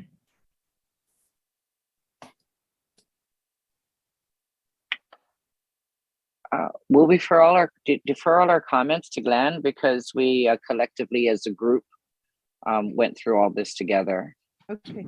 But if he misses anything, I'll step in. Madam Chair, if I can, sorry to interrupt. I just wanted to wish Sabrina a happy birthday. It's her birthday today, so I guess she's going to be forgiven on anything she does wrong today because it's her birthday. Just wanted to give a birthday shout out. Thank you so much, Senator. And don't forget, hers is tomorrow. Saturday. Oh, Saturday. Well, more party. Okay, thank you. Happy birthday. Happy birthday. Thank Sabina. you. My apologies, GM Irvin, if you are able to, yeah. Okay, Yep. great. There. You're recognized to present your testimony. Oh, thank you. Thank you. Half a day, Madam Chairperson, and members of the 36th Guam Legislative Committee on the Environment, Revenue, Taxation, Labor, Procurement, and Statistics, and Research and Planning. My name is Irvin Slyke. I'm the General Manager of the Guam Solid Waste Authority for the past 6 months. Thank you for allowing me to provide oral and written testimony in support of Bill number 284-36 LS, an act to amend Article 3 of Chapter 51, Title 10, Guam Code of Annotated, and amend Article 3 of Chapter 24, Division 4, Title 22, Guam Rules and Regulations relative to promoting recycling and zero waste initiatives. As you may be aware, Guam Solid Waste Authority has been providing free curbside recycling services and bulky waste pickup for our over 21,000 residential customers. And we provide free household hazardous waste and electronic disposal for all residents of Guam. The cost to GSWA to provide this free service is approximately $1.5 million annually. We will attach our in-house estimate for this 2021 figure, and we pay for these services through tipping fees from residential customers and commercial haulers. The financial challenge for the Guam Solid Waste Authority is to continue to provide this important and free service while performing the primary mission of our authority, which is to provide a safe and healthy environment for the people of Guam through proper, timely, and efficient collection of refuse materials throughout the villages and urban areas, and to assure their proper disposal in legally permitted facilities. I recently answered a question posed by some high school students concerning plastic recycling. We currently keep this material on island because there's no suitable market that exists for the approximate 132 tons of collected plastic. For these students, I calculated the shipping costs if a market were to be found, and the cost is approximately $480,000 to ship that material.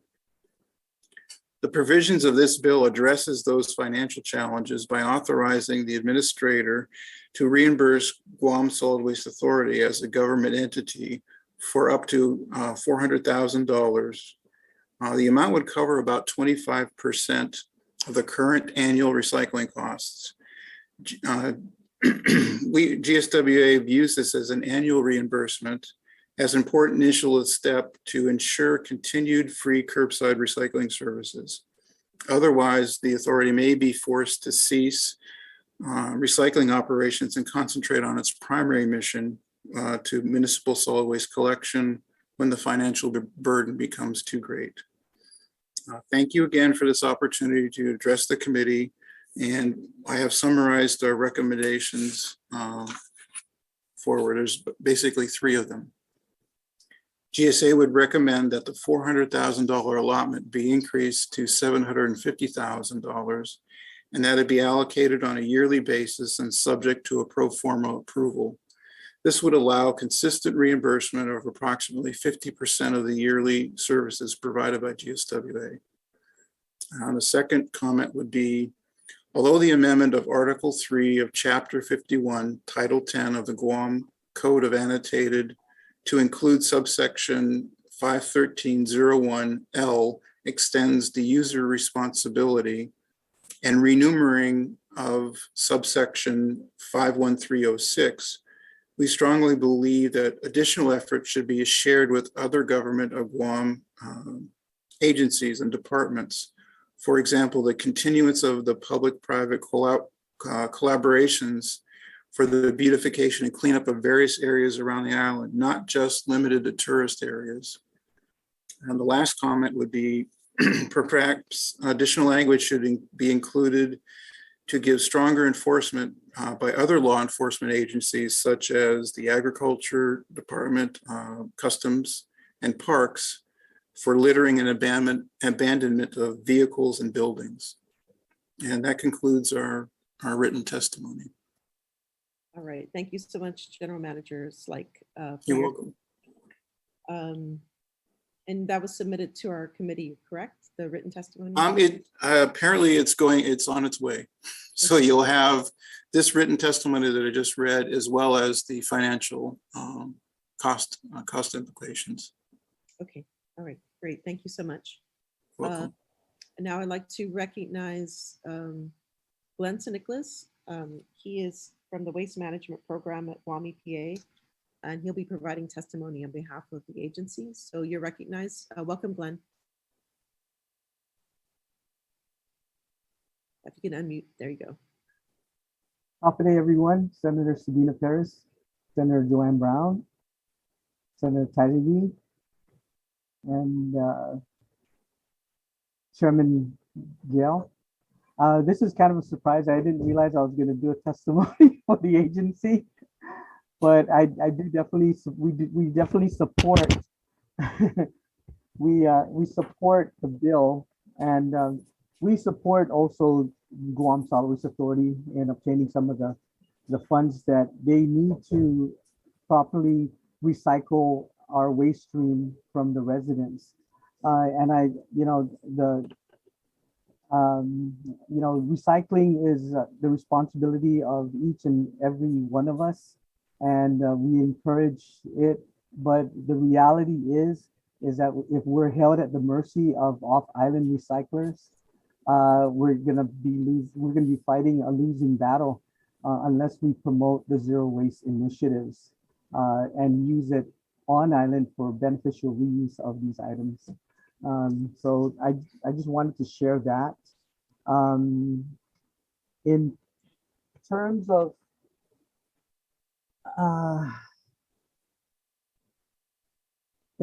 of the bill itself, I just got this notepad from Sabrina. Page 16 of the bill offers. Maybe we should use the word bidders on instead of offers. It's a recommendation. Sabrina, if you can elaborate on that, appreciate it. I'm sorry, Glenn read that wrong. I was telling him page 16, line 9, the original word was offerers, and it's scratched out and it's put bidders. We'd like to recommend that it stays back at offerers, because we feel that the term bidders might confuse people. When the MCOG does their island-wide cleanup program, they stick within the procurement authority that they have. So these projects, these vendors don't have to go out to bid. We've been down that road before. That was done several years ago. It was a complete nightmare because the whole bidding process takes forever. And by the time they award a bid, the vendor only has 3 months before the end of the fiscal year. So that's why the way they're operating this now is every village gets a certain amount as long as it meets, they stick within their procurement authority. I just feel that using the word bidders is going to confuse people. That's all I have to say. Thank you.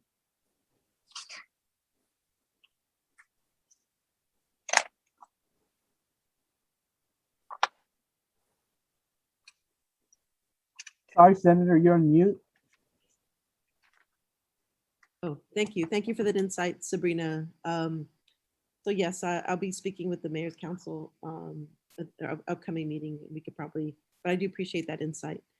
So Glenn, did you want to add to your testimony in addition to what you provided? No, we definitely support the bill. Zero waste initiatives is something that we definitely need to start practicing and implementing. And it starts at home. It starts with government and businesses. So for the testimony is that we're in support of the bill. Okay, great. Thank you so much, Glenn. So we can stay on for questions later. We appreciate that. So I'd like to recognize Chairman Gale. Thank you for joining us in the nick of time, or if you were here earlier, I appreciate your patience. So you're welcome. You're recognized to provide any testimony. Thank you, Senator Perez. Good morning, all the senators of this committee. Mananasit Zeus. My name is Andrew Gale, and I'm the chairman of the Guam Solid Waste Authority Board of Directors. I've been on the board since about 2013, and I've been chairman since about 2015. I have submitted to your committee a board resolution in favor of Bill 284-36, as it does help offset a portion of the costs that GSWA incurs with certain services that are provided for free today. And those services were enumerated very eloquently by Mr. Slike. It's the curbside recycling, the bulky waste pickup, the household hazardous waste, and the electronic disposal. These programs cost GSWA about $1.6 million a year and are not considered a primary objective of the Guam Solid Waste Authority. The primary objective of Guam Solid Waste Authority is the collection and disposal of municipal solid waste. And that is the prime reason that we were put into receivership, because of the issue with the disposable, regular, making sure that we were disposing of solid waste properly and within all the regulatory guidelines. As you know, we're about to exit our receivership with one last piece remaining, but with that in mind, we are trying to make sure, as a member of the board, we're trying to make sure that we can operate the Guam Solid Waste Authority within those regulatory frameworks for both a healthy and ecologically sound environment. We do have a few suggestions for the bill, although in generally, like I said, the resolution is in support of it. But we do have a few suggestions for your consideration, Senator. There is a cap of $400,000 for the allocation to GSWA. We'd like to increase that cap in light of the fact that only 25% of our costs are being offset, if that's possible. Also, perhaps I'm not reading the bill correctly, but I'd also like to ensure that the allocation for reimbursement up to $400,000 a year by the administrator is recognized as an annual reimbursement and not just a one-time event. I'm not sure I read the bill properly, but I didn't quite see that enumerated precisely. But other than those two things, again, we are in support of this bill going forward. As you know, Senator, we have been following up with you in your office for, I think it's on my agenda for every Guam Solid Waste Board Authority meeting. So we're very pleased to see this being moved forward. And I believe I testified at another public hearing for this bill 2 years ago, about a year and a half ago, in 2020. So again, we are in support of this bill. Thank you. Thank you so much, Chairman Gale, for your testimony and your support, yeah, the suggestions as well. So are there anyone else that would like to testify? I see, I believe Pedro Guerrero. Did you want to add to the testimony? Or Kathy Kagigi?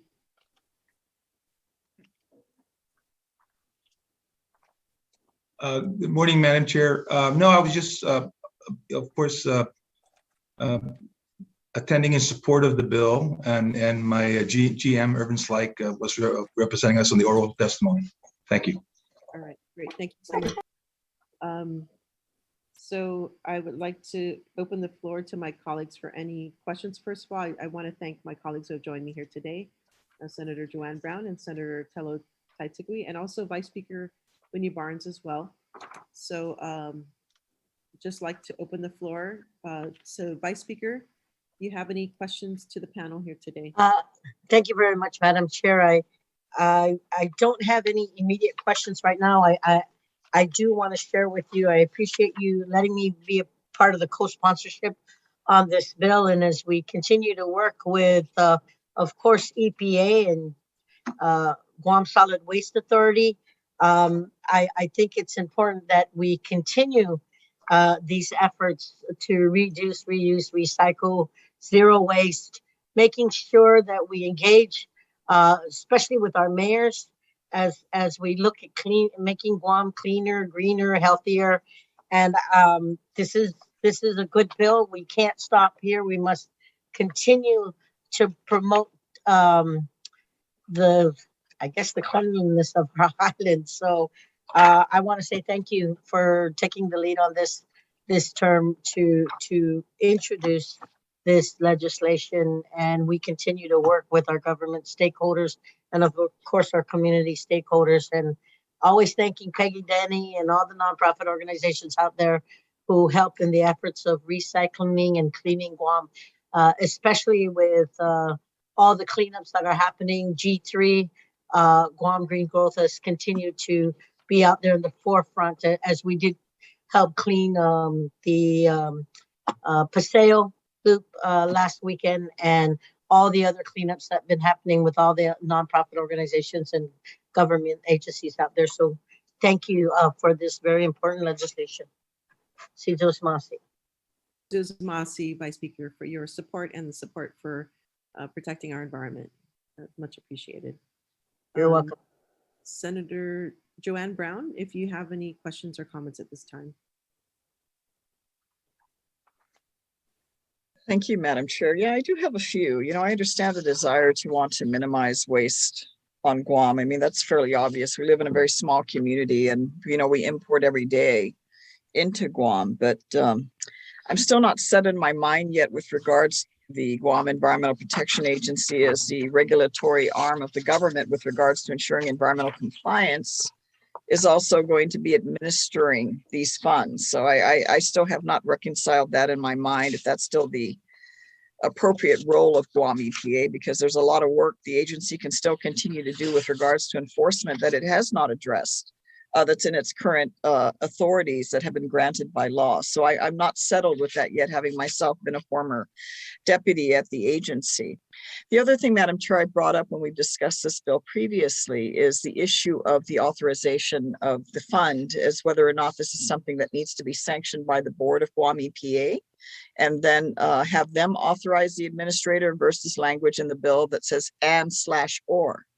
That to me means that the administrator doesn't have to get concurrence of the board with regards to the use of these funds. And again, because the agency was set up to have a board that has that type of authority, as they do exist in other agencies in the government of Guam, I think we need to specify exactly what those authorities are for the administrator. And it's not reflective of the current administrator. This can be any administrator for Guam EPA, because certainly we're amending the law that I assume will be in place for some time to address that. So I'm going to raise that also as a concern. I think that needs to be clarified on how those funds are used and who has the authority to grant them. The other thing here on the recycling revolving, do we have information exactly on the recycling fees that are currently charged by Rev and Tax annually? How much revenue we're talking about here, since the Rev and Tax Director is authorized to charge these recycling fees? And are we in any way increasing these fees to our current community to implement this program? Is this a question for me or for Guam EPA? Whoever would appropriately be able to answer, Madam Chair. I'm not sure who would have the information, but I think it would be helpful for us in the public to know exactly annually how much money's collected, and would this have any impact? Would it increase the rates in any way to our existing community out there that, obviously many people have to go and get their annual renewal of their motor vehicle registration? Yeah, so I in my introductory remarks, I did state that I believe no fees would be changed in the bill. So basically what the change was is we just moved it from GCA to GAR. There is no increase in fees. And right now the fees are $25 annually for automobiles registered at the Department of Revenue and Taxation, $3 for motorcycles and trailers, $30 for heavy equipment. So those are the fees that are collected upon registration of a vehicle. Right now, BBMR's report, they've noted that as of the time they submitted their fiscal note, the amount that they collected was $2,776,824 was the amount that was collected. So it's roughly been stable. I think the previous amount was 2,800,000. So it's running around that amount as far as collections. And then also, go ahead, Yeah, in Joe, I'm regards sorry. to the and/or comment, yeah, I'll definitely would like to work with you because really the intent was to not exclude anybody. It's definitely not the administrator in in control of the fund. And regards to having who maybe the issue of they are the compliance. They make sure compliance is done by law, and then giving out the funds too at the same time. Perhaps there could be a delineation with the board selecting. So of course there has to be rules and regs that have to be created. And I think that maybe there's a way to do this where the rules and regs would set down what the requirements are for obtaining a grant, in addition to what's currently in the bill, right? So in the bill, it requires the ethics. They have to comply with the ethics laws, compliance with environmental laws. And so there could be a way to address that where, the grants are actually decided by either the board or, a designated entity. But I'm open to suggestion. I just think, I just think we have to have a way of addressing that because again, the role of Guam EPA to address enforcement, and I think we don't have to go far around the island to see that there's a constant need. And unfortunately, even with all the education awareness, we still have members of our community who are irresponsible and actually instead of contributing to improving the island, continue to dump their trash and do other improper things that we continue to see every day. And certainly the agency's challenge as a regulatory agency to try to address all that with the resources and the limited resources in some areas that they have. So again, I'm just a little concerned about what the legal and regulatory role is of the agency. And then now we're adding on a level that's totally different, that has not ever been really a major part of their mandate to be involved. And again, I'm not saying there isn't a need to execute what's desired in this bill, because I think a lot of people would agree that this is a very good thing. But, is that something that Guam EPA in its respective role should be doing?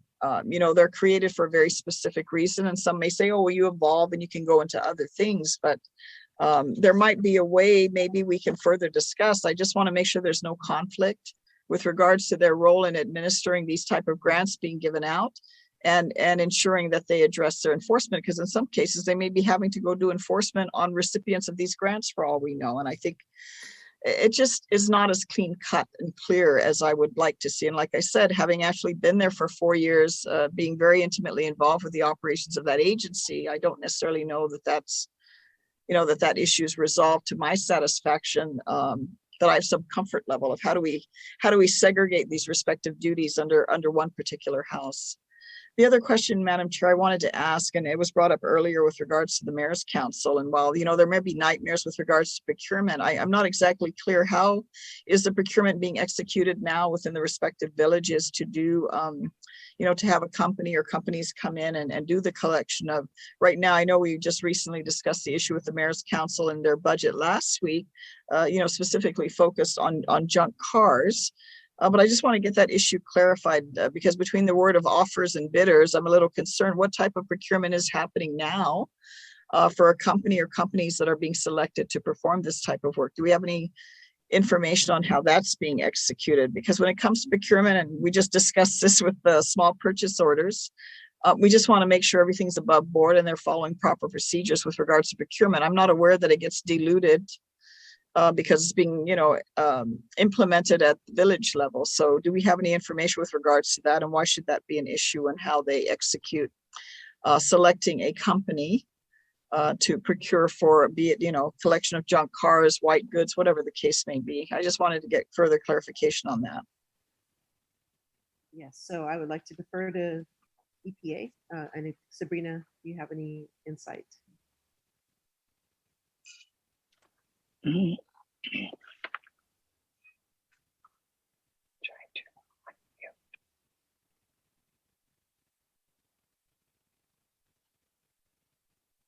I'm sorry, you just muted yourself.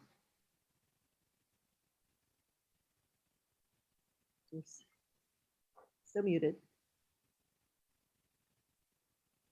Yeah, you can, there you go. Can you hear me now? Yes. Okay. Okay. Guam EPA administers the funds based on the board approval to the Mayor's Council of Guam. It's the Mayor's Council of Guam who selects the companies that are participating in the island-wide cleanup program. What we also provide for them, because all the companies have to be permitted by Guam EPA. And so that's pretty much our involvement, is that because we don't get involved in who they select and the amount that they pay each vendor. What we do is after we give them the list of the permitted companies and facilities, prior to them releasing any purchase orders, they invite all their vendors, potential vendors, to a meeting, and we do an orientation for them. And then we provide them with the documents that we require from them. I mean, we request for the documents required, and then we provide them data sheets because we collect the data on the program. We also assist in making sure that the invoices, when submitted, we verify them for payment to make sure that the money is going to, the right category, and just to make sure that how do I want to say this? Just to make sure that everything is clear. Like we request for the resident, they pick up, like, say, an abandoned vehicle. We request for the address, the make, model, and year, and if those information are not available, we also have a comment section for them to fill that in. Once we see all that and we match it all up, that how many, like, let's say they say 10 vehicles on the data sheet, we make sure that that's correct on the invoice, and then we submit it to DOA for payment. I want to ask, to what degree is Guam EPA doing any type of enforcement with regards to these abandoned vehicles? I mean, in most cases, if the vehicle register number is available, because of course it's very easy to take off the license plate. What work, if any, because I'm a little concerned this is becoming the standard. We just dump our cars on the side of the road and let the people of Guam worry about it. And I just think if the agency has shown in the past, when it actually does actual enforcement, people take notice. That's not the process we should. Since they're going to say, I pay in every year, I do my registration, I pay a fee for the disposal of my vehicle. Do we have an intake system for where they can take their vehicle and properly leave it? And then the government from there, or the contractor selected by the government, can take it from there to properly dispose of the vehicle, versus the standard of being left on the side of the road, and then it gets cannibalized and we have to look at it for a few weeks or months before anyone comes along and removes it. Does Guam EPA do any type of enforcement with regards to that? I'll defer that to Glenn, but also I just wanted to just share that just recently in the past year, the Mayor's Council, and I wish there was a representative here because I don't really want to be speaking on behalf of the Mayor's Council, but just through my knowledge, I know they wrote a letter to the AG, I guess, trying to find out the authority of their reach about all this, like you just mentioned, Senator, all the abandoned vehicles on the side of the road. And from what I understand, there is another law that prevents them from actually picking up abandoned vehicles on government easements. They first have to work with DRT and try to identify who the owner is. And then once they find out who the owner is, they have to make a determination. They have to try to notify the owner, and they have 10 days to respond. And if they don't respond, then DRT has to make a determination what is the value of the vehicle. And they put it out for bid, I guess, for like auto shops who wants to use the car for parts.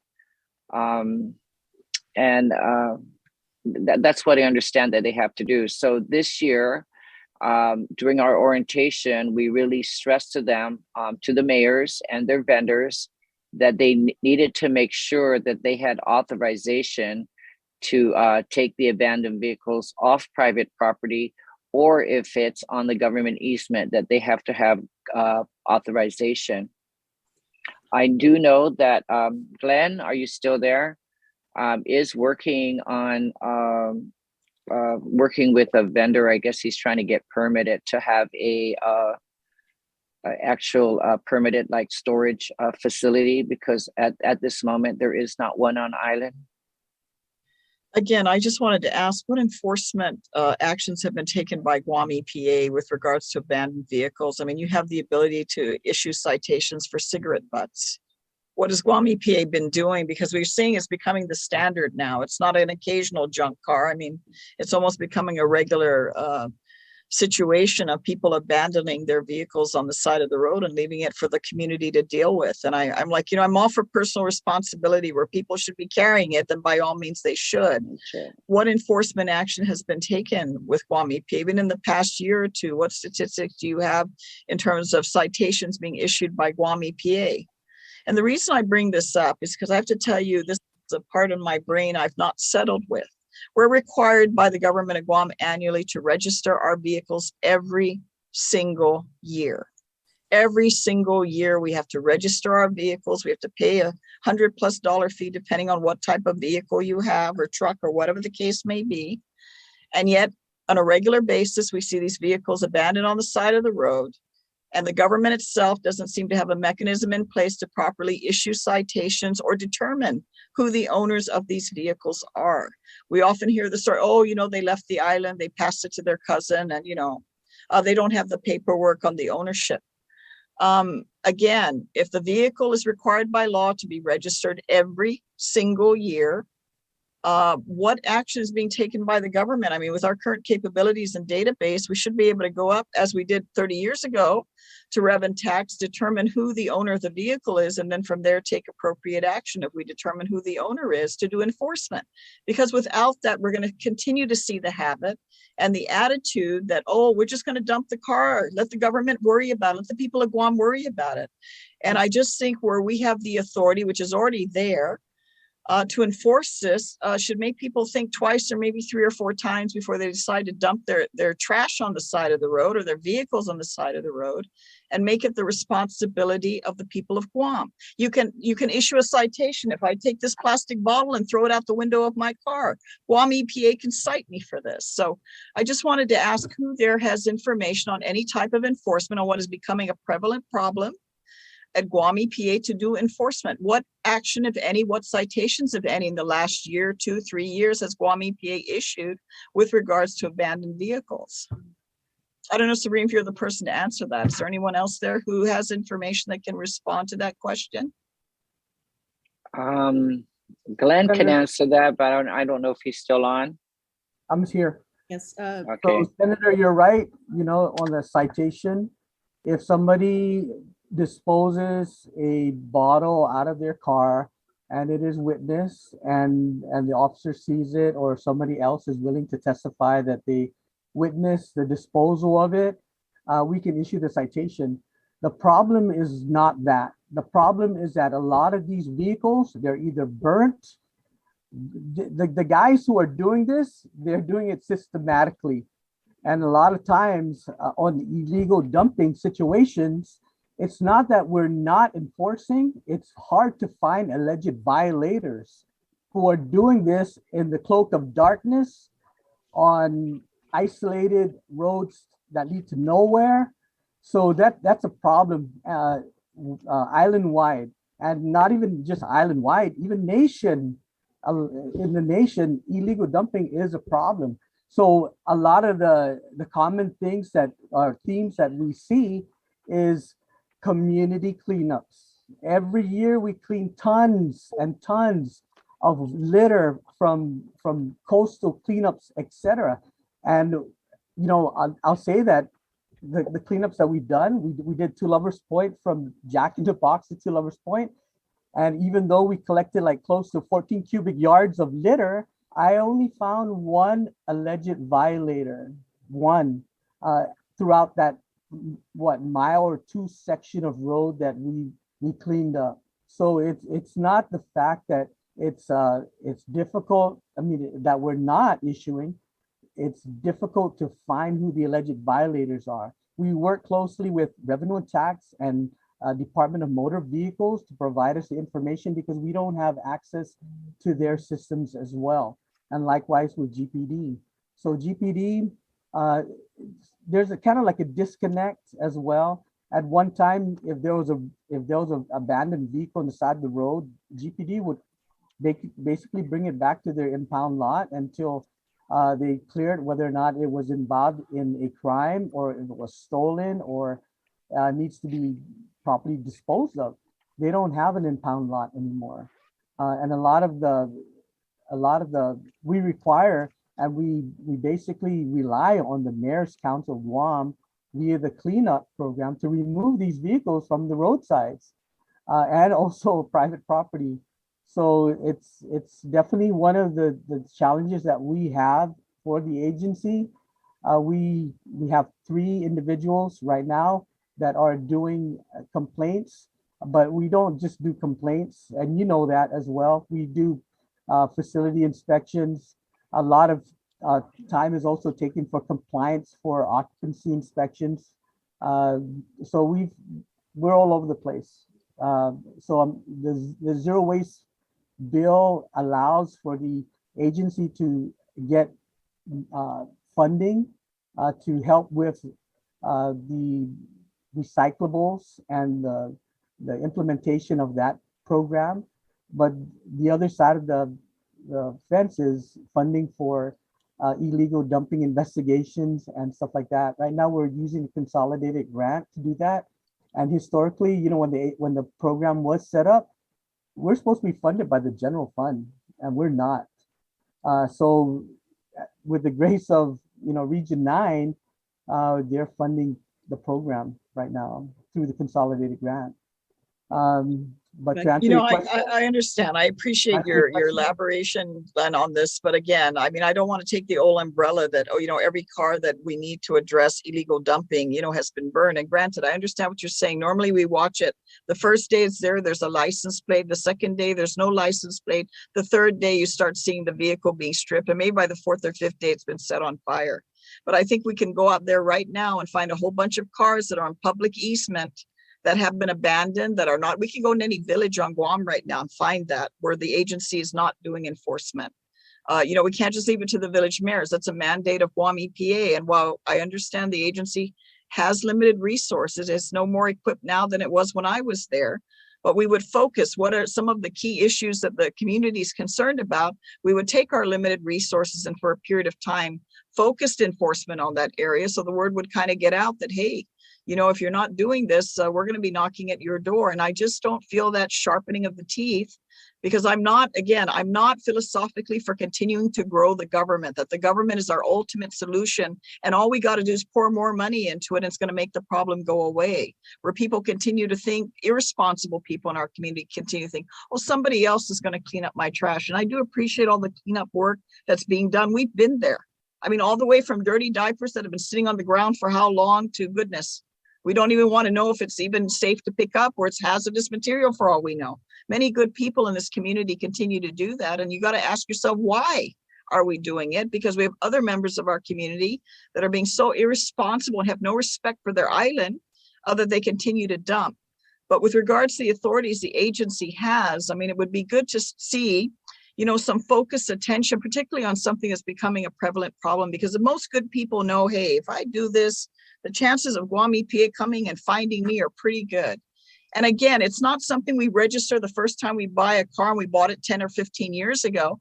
We're expected to register every single year. We pay the government $100+ so I can drive my car. I got to go pay for the safety check as everyone else does.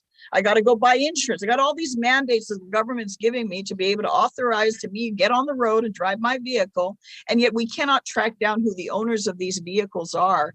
Or if there's transfer of ownership, we have no ability to verify any of this. And then the cost, again, is being dumped on the taxpayers of Guam to have to pick it up. So that's, I mean, you can't answer all those questions when I'm bringing it up, but the area of the agency's ability to go in and do effective enforcement, I'm just saying I don't see it and I don't hear it. And there was a day we were there all the way down to cigarette butts. And I don't know, and you guys do come up with your budget. I don't disagree with you. Government of Guam, the people of Guam definitely should be investing more, and they don't, because we want to spend money on everything else except, give environmental protection on Guam a lot of lip service. When it comes to money, the money isn't there. We expect the federal government to pay for it. So I've got no argument with you with regards to that. But the areas where you're entrusted, and Guam EPA is a very powerful agency. It's not an issue, oh, we need to give you more authority. You've got a whole lot of authority. But what I'd like to see in these areas where there's community concern, because we see it, it's evident to us, more evident to us, is some enforcement action so that we actually know that these laws that have been put in place are going to be enforced. And you're the key agency. When I don't see stuff like that happening, it's hard for me to say, yeah, let me give you more money. Let me give you the authority to go out and issue grants. Let's focus on grant submittals and let's do that.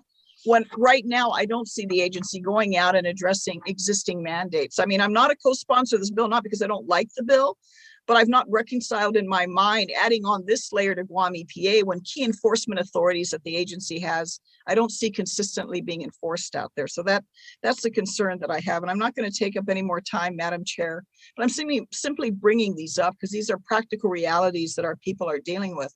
And when I don't see enforcement action to the level that our people would find acceptable, it's a little hard for me to want to give the agency more layers of things to do and mandating to do more things when key areas that are directly affecting our community are not being executed out there. So with that, thank you. And I have no further comments or questions at this time with regards to this bill. All right, thank you, Senator Brown.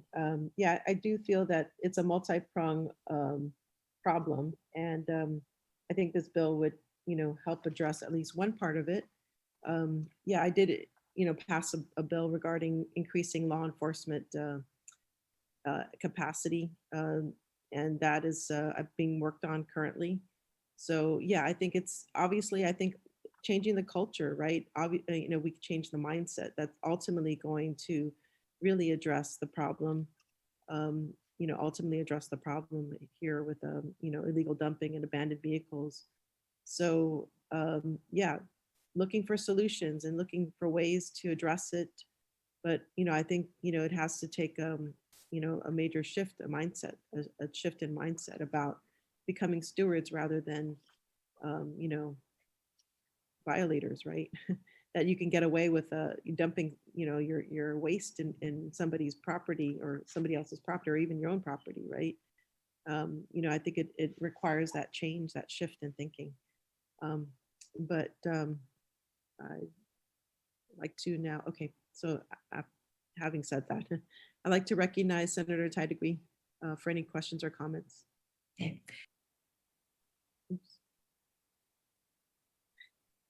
Okay, got it. Yep, I saw that. I was muted, but I'm back now. Well, thank you so much again, Madam Chair, for the opportunity and to be a sponsor of this legislation. I think this bill has taken, I think, morphed into 3 different bills. And it started in the 35th, and then now we're in the 36th, and we're trying to just, basically what it is Bill 284-36 is to reimagine the purpose of the role of the revolving recycling fund. I mean, I've seen firsthand individuals coming in and raiding this fund, and not used for its purpose and the intent for this. And as legislatures, most of us fight to maintain that funding stay where it's supposed to be, and that is to assist in the recycling and the education on, to the public, and just assisting them in every opportunities they have, and encourage them to recycle and bring awareness to everyone. So I think the legislation, I'm looking forward to the meeting that's going to be provided to the mayor's office with this legislation and see what they have. I mean, Senator Brown definitely touched on a nerve that I've had when it comes to abandoned vehicles, and been working on legislation to assist that, because we find it's not just local, but we're finding military who come to Guam who buy a Guam bomb, and then they decide to just, when they leave island, they leave it on the side of the road and they're gone. There's no way to get a hold of them. This issue is not just on Guam, but it's in Hawaii. As I was doing my research there, that they have an issue with vehicles being left behind by service members who stay here for 2 years and then just dump the car and leave it. So I think they have some solutions that they're working on in Hawaii regarding that. And it's requiring a certain kind of registration. If you're going on the military base, you have to register your vehicle. And then when you leave, that registration is taken up with their out papers when they're leaving the military. They have to check mark and what did they do with their vehicle, and they have to prove that. So there are some initiatives that are being brought up. So I greatly appreciate that. But with regards to I think one of the concerns that I have too, and wanted to feel more comfortable with EPA handling these grants that they're going to provide, to individuals and taking on the responsibility. Again, Senator Brown touched on that, and very grateful for having her insight as a former deputy of Guam Environmental Protection Agency to provide what they can and cannot do, or their abilities. And the amount of people now working at EPA, this is one agency that really needs help. You're losing a lot of institutional knowledge at this agency too, as well. So I guess I can just ask straight out, Glenn, how do you feel about taking on the task of distributing these grants? Do you think you'll be able to do it? Okay, you're smiling and you're still muted.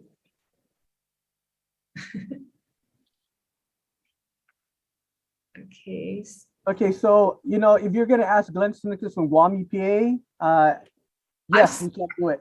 Now, if you're gonna ask Glenn Nicholas, the resident, it's operations. Operations started at DPW, and then it was transferred to Guam EPA regulatory agency, like Senator Brown had mentioned. I agree with that. Totally agree with it. But that's Glenn Nicholas, the private citizen. So Glenn Nicholas, Guam EPA, yes, we can do it. Okay, that's good to hear. And I'm sure that it's not perfect, but we can actually keep working together. And I know that the author of this legislation, as well as myself being a co-sponsor, want to see what will work, because we don't want to put something out here and all the efforts that are being made and initiatives. We want this to be successful in our community and to provide and help for the cleanup and prevent waste production. I don't want to see any of this funding going rather to research, academic project marketing for, other things that are really not going to hit the ground running. And so I'm sure we can still continue this conversation. There was something else that I wanted to ask. I wasn't quite sure with the revolving recycling fund when it's distributed to the mayors, that funding. I think it was a while ago, maybe 2015, a certain amount of vehicles were purchased by the mayors, those nice blue Dodge Rams and Toyota Tacoma trucks, back in 2015. And it was coming from the revolving recycling fund. Now I'm bringing this up only because we just had the mayor's budget hearing, and it seems that they're getting quite a bit of money from the ARP funding. Each one, I think, is getting close to $65,000 just for new vehicles or equipment that are going to be brought in. So my question is to EPA, since you oversee this money and it's determined by the board. So Sabrina, can you tell me if EPA can actually dictate how the money is going to be spent when distributed to the mayors? Senator, the law dictates how the money is spent to the mayors. In that particular instance that you're bringing up, that they bought all those Dodge Rams and all the other vehicles and other heavy equipment, that money was appropriated by the legislature themselves. They gave them over $2 million that year. We had no authority to get involved in any way. I know at the time the administrator was just not happy with that. But when the legislature appropriated the money to them directly, they didn't give them any restrictions of how the funding was to be used. I see. Okay, well, thank you for information. And I think what we're trying to do is reimagine this fund, the revolving cycling fund, and give that authority to EPA, to dictate and determine what would help our community. And when situations come like this, when the legislature gets involved, it just really, it really questions what the real reason as to why this money is being appropriated to them from the legislature, rather than allowing EPA Right. do what's in their best interest. So I thank you for that response. And again, I look forward to going to the mayor's meeting with the sponsor of the legislation, Madam Chair, and seeing what they have to say. I'm pretty sure that it's going to be long-winded on the abandoned vehicles and how much, but I think we're going in the right direction. Per village. Sabrina, you're still on mute. I mean, you're not muted. It's okay. Like I said, the birthday girl gets excused from anything today. Sorry, I'm talking to myself. Senator Taitague, just for the record, I just want to say that, a couple of years ago, and I haven't seen the numbers last year, it may have gone down, but a couple of years ago, the Mayor's Council of Guam removed more tonnage in terms of solid waste than the coastal cleanup and some of the volunteer cleanups around the island. So they're providing a service. They're providing a service for those who don't have trash service. They're also cleaning up sites that we refer to them after we investigate the sites that just don't have any evidence pertaining to an alleged violator. So they're doing a community service with the vehicles that they purchase along with the trailers. You see them all the time transporting waste to the transfer station like clockwork. So kudos to them as well. I don't want to completely throw them under the bus, because I think that they have a lot on their plate as well. Yeah, absolutely, Glenn. Thank you for bringing that up. I mean, in no way was I saying that the mayors are not doing their job. I mean, if anybody who works as hard as they do, and that's why I attend their, if I don't attend it, I make sure I listen to the recorded version of their meetings every month, because it's very important to see what they need. And I was very happy during the budget hearing to see the amount of money that their villages are getting. They're getting quite a bit of funding, coming from the ARP funding, as well as the other grants that are being provided. And I think that EPA does consider the mayors what they're doing in our community and how it's helping with supporting our community, especially with recycling and their efforts toward keeping our island clean. So thank you, Glenn, for bringing that up too, with regards to the mayors. I mean, we can't say enough about what they're doing. And I think EPA is on top of that, and I'm hoping you stay on top of that when it comes to any kind of funding that is distributed out of the revolving recycling fund. We want to put it to good use. And one of my biggest concerns too was the Guam Solid Waste and their free recycling curbside that they're providing. And if I'm not mistaken, it's close to about 400,000 to 600,000. Is what I was told. And then I saw Peggy Denny, and she said close to now 1 million to continue that service. That's free to our community. And I don't want to see that taken away at all. It's very important. And I do know that if I'm not mistaken, there's about 2.8 million that was budgeted in 22 that came out of the revolving recycling fund. Right now, we're only tracking about 1.2. So hopefully we can meet our projections when it comes to providing the funding for this particular fund. Very important fund. So thank you again, Madam Chair. Looking forward to talking with the mayors and hearing what they have to say regarding this bill. So Sijos Masi, and thank you so much, and happy birthday again, Sabrina. This is Masi, Senator Taitague, and thank you to Guam EPA, Glenn San Nicolas, Sabrina Sablan, and to Guam Solid Waste Authority, GM Irvin Slyke, and Chairman Andrew Gale for their testimony today. And thank you to my colleagues for their participation. The committee will continue to receive written testimony until 4 p.m. Monday, May 16, 2022. Please address testimony to Senator Sabina Flores Perez, Chairperson of the committee, on environment, revenue, taxation, labor, procurement, statistics, research, and planning. It can be dropped off at the mailboxes at the Guam Congress Building or emailed to office@senatorperez.org. Thank you so much for your participation today and have a great day. Have a great day, everyone. So now we're going to move on to the last item on the agenda, which is to hear testimony on Bill number 297-36 LS, sponsored by Vice Speaker Tina Rose MuñaBarnes, co-sponsored by Senators and Shelton, Pedo. It's an act to add a new Article 8 to Chapter 3 of Title 22 Guam Code Annotated relative to eliminating discrimination and promoting women's health and economic security by ensuring reasonable workplace accommodations for workers whose ability to perform the functions of a job are limited by pregnancy, childbirth, or a related medical condition, and to cite this act as a Pregnant Workers Fairness Act. Notices were sent to the Guam Department of Labor and Human Resource stakeholders. So we have currently, I believe we have the Deputy Director, Jerry Tovis, as well as Greg Massey, who's here today. So I would like to invite Deputy Director Tovis to provide, I'm sorry, my apologies. I would like to now invite, well, first of all, I'd like to acknowledge my colleagues that have joined me here today.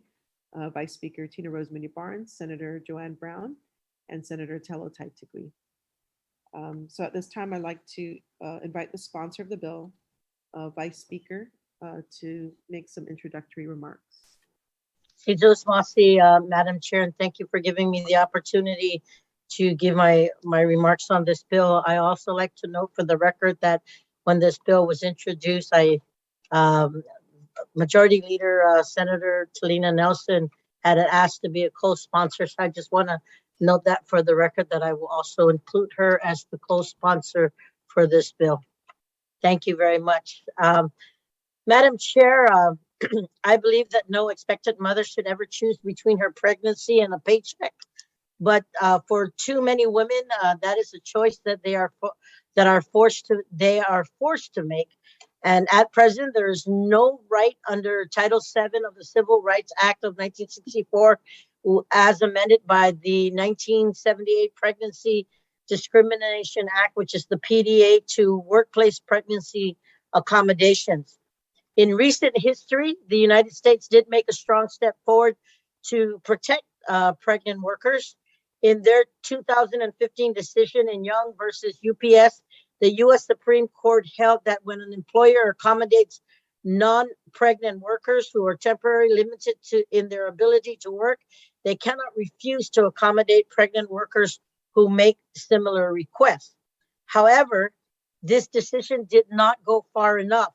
The Young ruling does not guarantee a right to workplace accommodations for pregnant workers. Without this guarantee, pregnant employees will continue to rely on having an understanding boss or being able to prove that the same accommodation had been granted before to some non-pregnant person. The reality is that most women will be pregnant and employed at some point in their lives, and they deserve to feel supported and empowered to make decisions related to their pregnancy. If reasonable accommodations are not provided, such as help with heavy lifting or being provided a chair while on the clock, the health of the mother and pregnancy may be at risk, forcing workers to leave their jobs and unable to provide for their families. Madam Chair, Bill 297-36 LS, also known as the Pregnant Worker Fairness Act, is a bipartisan effort to correct this injustice and allow pregnant employees to continue working by ensuring they have these simple accommodations. My colleagues' additional bathroom breaks, light duty, or being afforded a chair to sit on are some reasonable requests at little to no cost to an employer, but they can make a difference for many pregnant employees. The Pregnant Workers Fairness Act expressly prohibits employment discrimination on the basis of pregnancy and pregnancy-related conditions. The Pregnant Workers Fairness Act would clarify that employers must make reasonable accommodations for workers affected by a known limitation due to pregnancy, childbirth, or related medical conditions. It will require an interactive process between employers and pregnant workers to determine appropriate, reasonable accommodations similar to the ADA Act, which is the Americans with Disabilities Act. It will protect pregnant workers from retaliation, coercion, or intimidation, threats, or interference if they request to or use an accommodation. And this bill will also provide an exemption for businesses if an accommodation imposes an undue hardship of an employer. The Pregnant Workers Fairness Act sets clear standards for businesses to provide the temporary job modifications needed to maintain a healthy pregnancy, absent undue hardships on employers. This ensures that all pregnant and postpartum workers have access to the simple but vital accommodations they need without jumping through legal hoops or risking losing their job. Workers' health and safety is non-negotiable, and we need to make it a priority for everyone, especially our expectant and new mothers. Sizos Masi for giving me this time to speak on this measure. Thank you, Madam Chair. All right, thank you so much, Vice Speaker Barnes, for your introductory remarks. Now I'd like to invite the Deputy Director, Jerry Tovis, for their testimony. Good morning, or is it, oh, good afternoon already. Good afternoon, Madam Chair. Good afternoon, Vice Speaker Barnes. Good afternoon, Senator Brown and Senator Taitague. I'll be reading the written testimony from our Director, David De La Sola, who sends his regards as well. Thank you for the opportunity to provide testimony on Bill number 297-36, which provides workplace protections for female workers who may need temporary reasonable accommodations as a result of pregnancy. It is important to note that there are existing federal policies in place which cover female workers who are pregnant in the workforce. Employers with 15 or more employees are required to comply and implement such guidelines concerning pregnancy within its business or organization. These protected categories fall under the US EEOC American with Disabilities Act, ADA, the Pregnancy Discrimination Act, PDA, or retaliation under Title VII of the Civil Rights Act of 1964. In addition, there are federally suggested tools which may be used by employers as guidance when making a decision for accommodation concerning a pregnant worker. The timeline to file a complaint is 90 days, and such complaint may be filed through the Guam Department of Labor's Fair Employment Practice Division. The department has reviewed the proposed legislation and would like to proffer the following suggestions. Number one, the law does not define who is a covered employee. Employers with less than 15 employees, without defining who is a covered employee, we would interpret the law as covering all employees regardless of type of business, size, composition, or workforce. In order to lend clarity and prevent the need for legal interpretation on coverage questions, we suggest defining coverage to either cover all employees or limit the coverage to a certain employer population, as is common with many labor laws. Number two, the legislature should consider including definitions in some terms which seem to be subjective. One example would be related medical condition. We expect much difficulty in application of the law if passed, since there is no indication as to what is needed to determine if a medical condition is related to the pregnancy versus a condition that may have been pre-existing, and if such condition was exacerbated by the pregnancy or just a natural progression of the condition. There is no medical certification required in the law. How would an employer determine what is a reasonable accommodation absent expert legal or medical advice? What if the employee objects to giving the employer any medical information based on HIPAA rights? So many unanswered questions. Number 3, reasonable accommodation is stated in subsection 308 seems vague and needs clarification as the term is subjected without context or reference. The term to accept an accommodation may also be subject to differing interpretation. The department suggests that reference to federal EEOC standards as guidance for such accommodations, as in the Americans with Disabilities Act of 1990, ADA, be incorporated. Another reference source could be the Job Accommodation Network, JAN, used by USDOL Office of Disability Employment Policy. Utilizing the same set of standards as used in the federal government lends credibility and provides a wealth of interpretive resources that would be otherwise unattainable should Guam DOL have to start from scratch to develop meaningful guidance. The subject of workplace accommodation is already one of the most complex parts of labor law, and without concise guidance that can be used by the employer and the employee, it is likely that the bill would be administratively unenforceable if passed. It is also likely that the typical complainants would not go through the long, complicated process of a court battle, except in most extreme cases. Number 4, it appears that there may be a potential conflict between potential local and federal actions. We urge that the legislature would consider verbiage which would limit any local action either through regulatory agencies or the Guam courts if the complainant takes the matter through federal EEOC channels. We question the fairness of any action against an employer by Guam government where the complainant is also seeking or obtain similar redress through the federal government. To assist deconflicting language that would void any local regulatory or court action should the complainant file with the federal government. This would prevent a double jeopardy type of situation on the onset.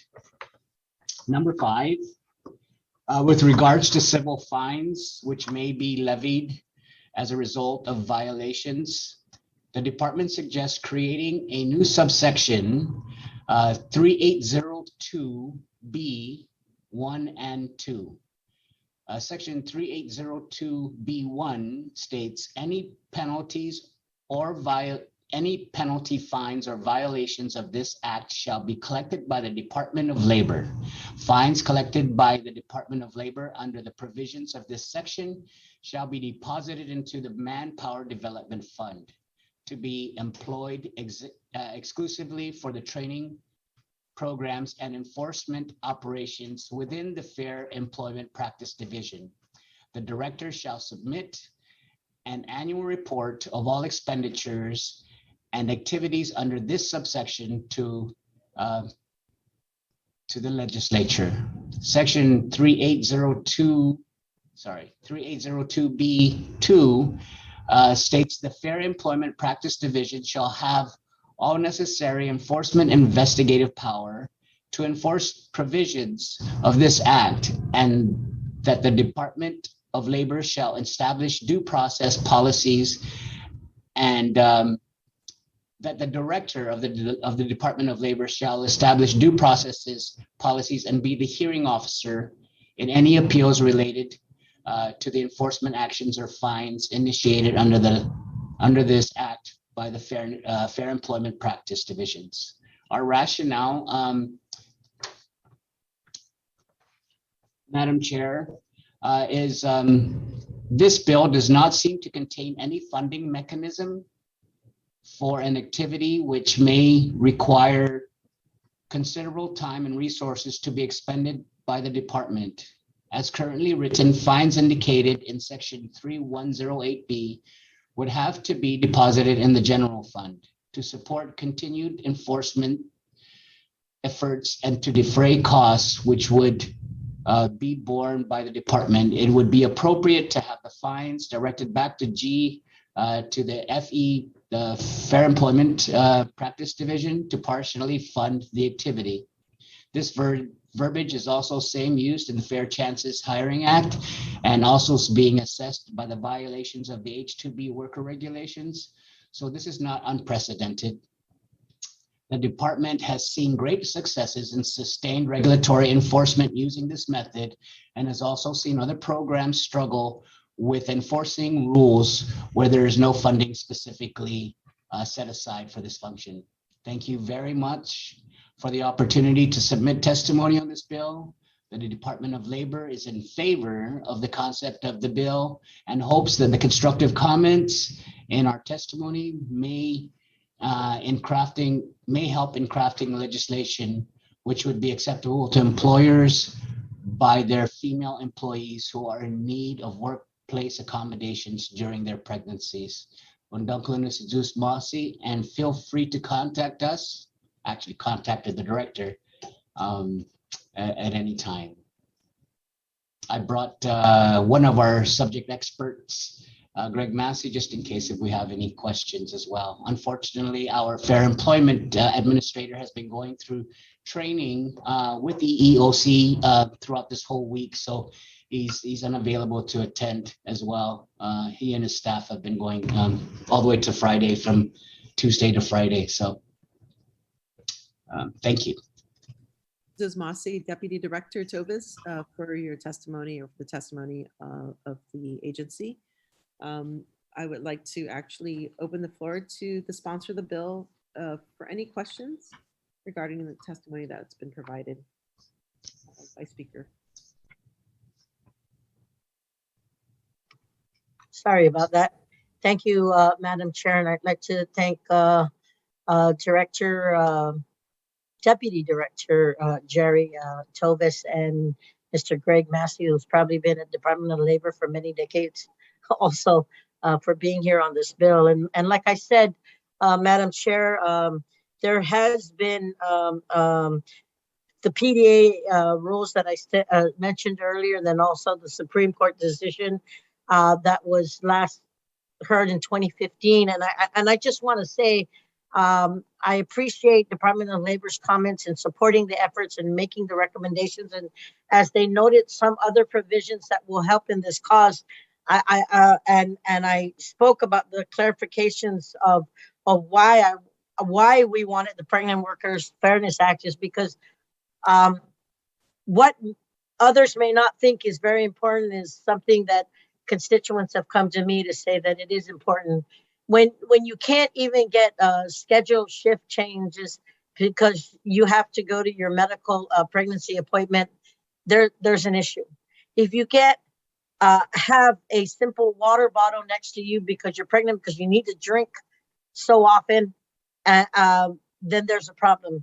If you can't be given the accommodations to be given a chair, if you can't be given the accommodations to have someone help lift while you're pregnant, those are the simple things that literally employers don't want to afford, as we say. And it has happened because they have come in, and I at first thought, wow, I thought we have all these provisions in place. I thought even the federal government regulations as it relates to the Federal Fair Labor Standards Act is all in place. Gov Guam is in place.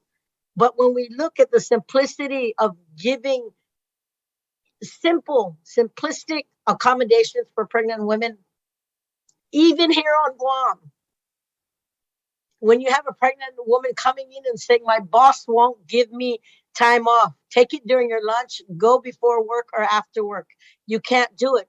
But clinics don't open at 7 o'clock in the morning. Not all of them. A lot of them close at 5. And how do you make those accommodations happen? You know, and sometimes it's always been said, you shouldn't have to legislate common sense. But in cases like this, and with the example of this bill, yeah, you do. You have to literally spell it out so that the employers can listen. And I will look at the recommendations and cross-reference what's already available as it relates to the PDA, and I then revisit the Supreme Court decisions and look to see what we can do. And of course, with the funding that's needed to further put teeth or enforce teeth to these violations, when this bill gets passed, and when I hope this bill gets passed, I'd like to make those necessary amendments. But Madam Chair, I think that this bill is important. I think that we should listen, especially to those expectant mothers who had their, they're just asking for those simple accommodations, and those accommodations are not being provided. So that was one of the reasons why we did it. And like I said, though we don't have to legislate common sense, we're having to do it because some people won't afford that opportunity to their employees, which is very sad. But thank you, Madam Chair, and I thank Department of Labor for being here today, and Senator Joanne Brown for staying on to hear this public hearing with you. So Sana Masi, and appreciate it.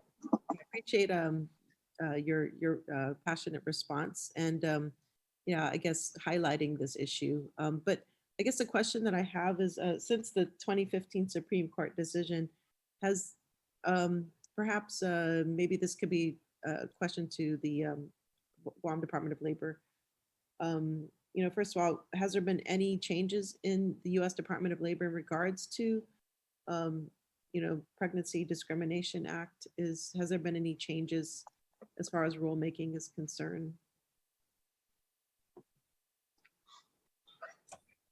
I'll go ahead and take that one on. Unfortunately, Jeff Sablon, who's our Fair Employment Practice Administrator, he's in training.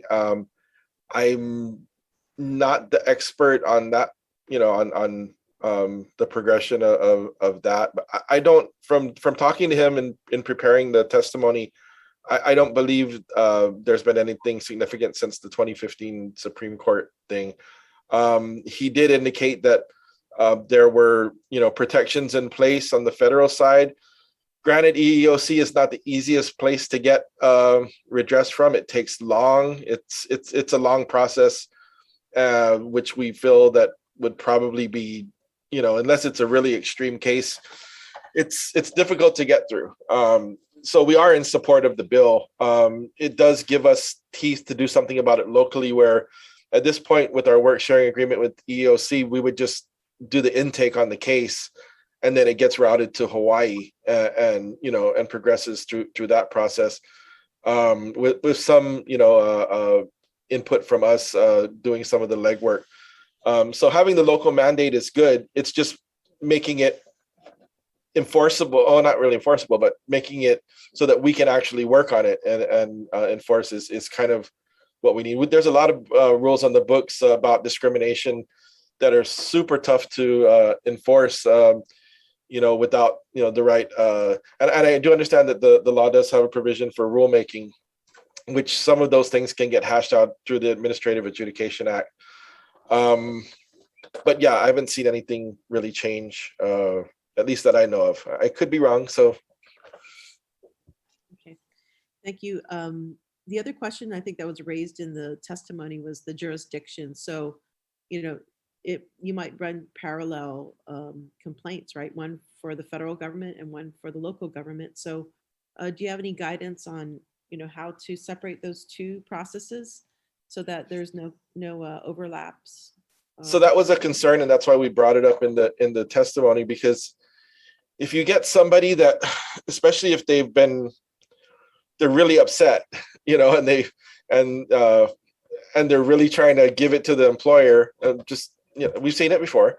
When they do come into fair employment, of course, they're gonna be given options. And I don't think there's anything on the books that says you can't do, run them in tandem. Not to say that there isn't value to that. I mean, potentially what we would like to do would be probably run the case locally, and then if they don't get, the resolution that they want from that local case, then the next step up would be the federal government, or vice versa.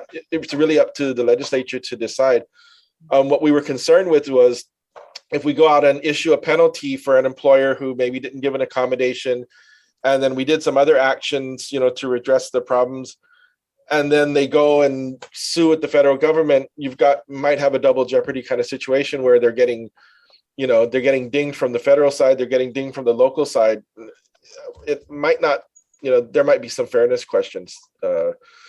Better to address it on the onset, than and have clear guidance for us to say, okay, if you're going to go the federal route, and we do it similarly with wage and hour cases, but we do it administratively.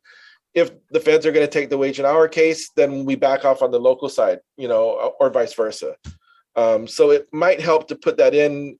Any clarity because since this is a really complicated part of the law, and to do enforcement, any clarity that's built in really would help. And might need it in the legislation, because as we write the administrative rule, we don't want to overstep on the administrative, when we're trying to do the administrative rule. Thank you. Yes, Vice Speaker. I do apologize, Madam Chair, and I want to say thank you for that. As we look at this legislation today, I do want to note for the record that 31 states have already passed legislation to protect the pregnant and postpartum workers. The U.S. House of Representatives just passed similar legislation, and there's one being considered in the Senate.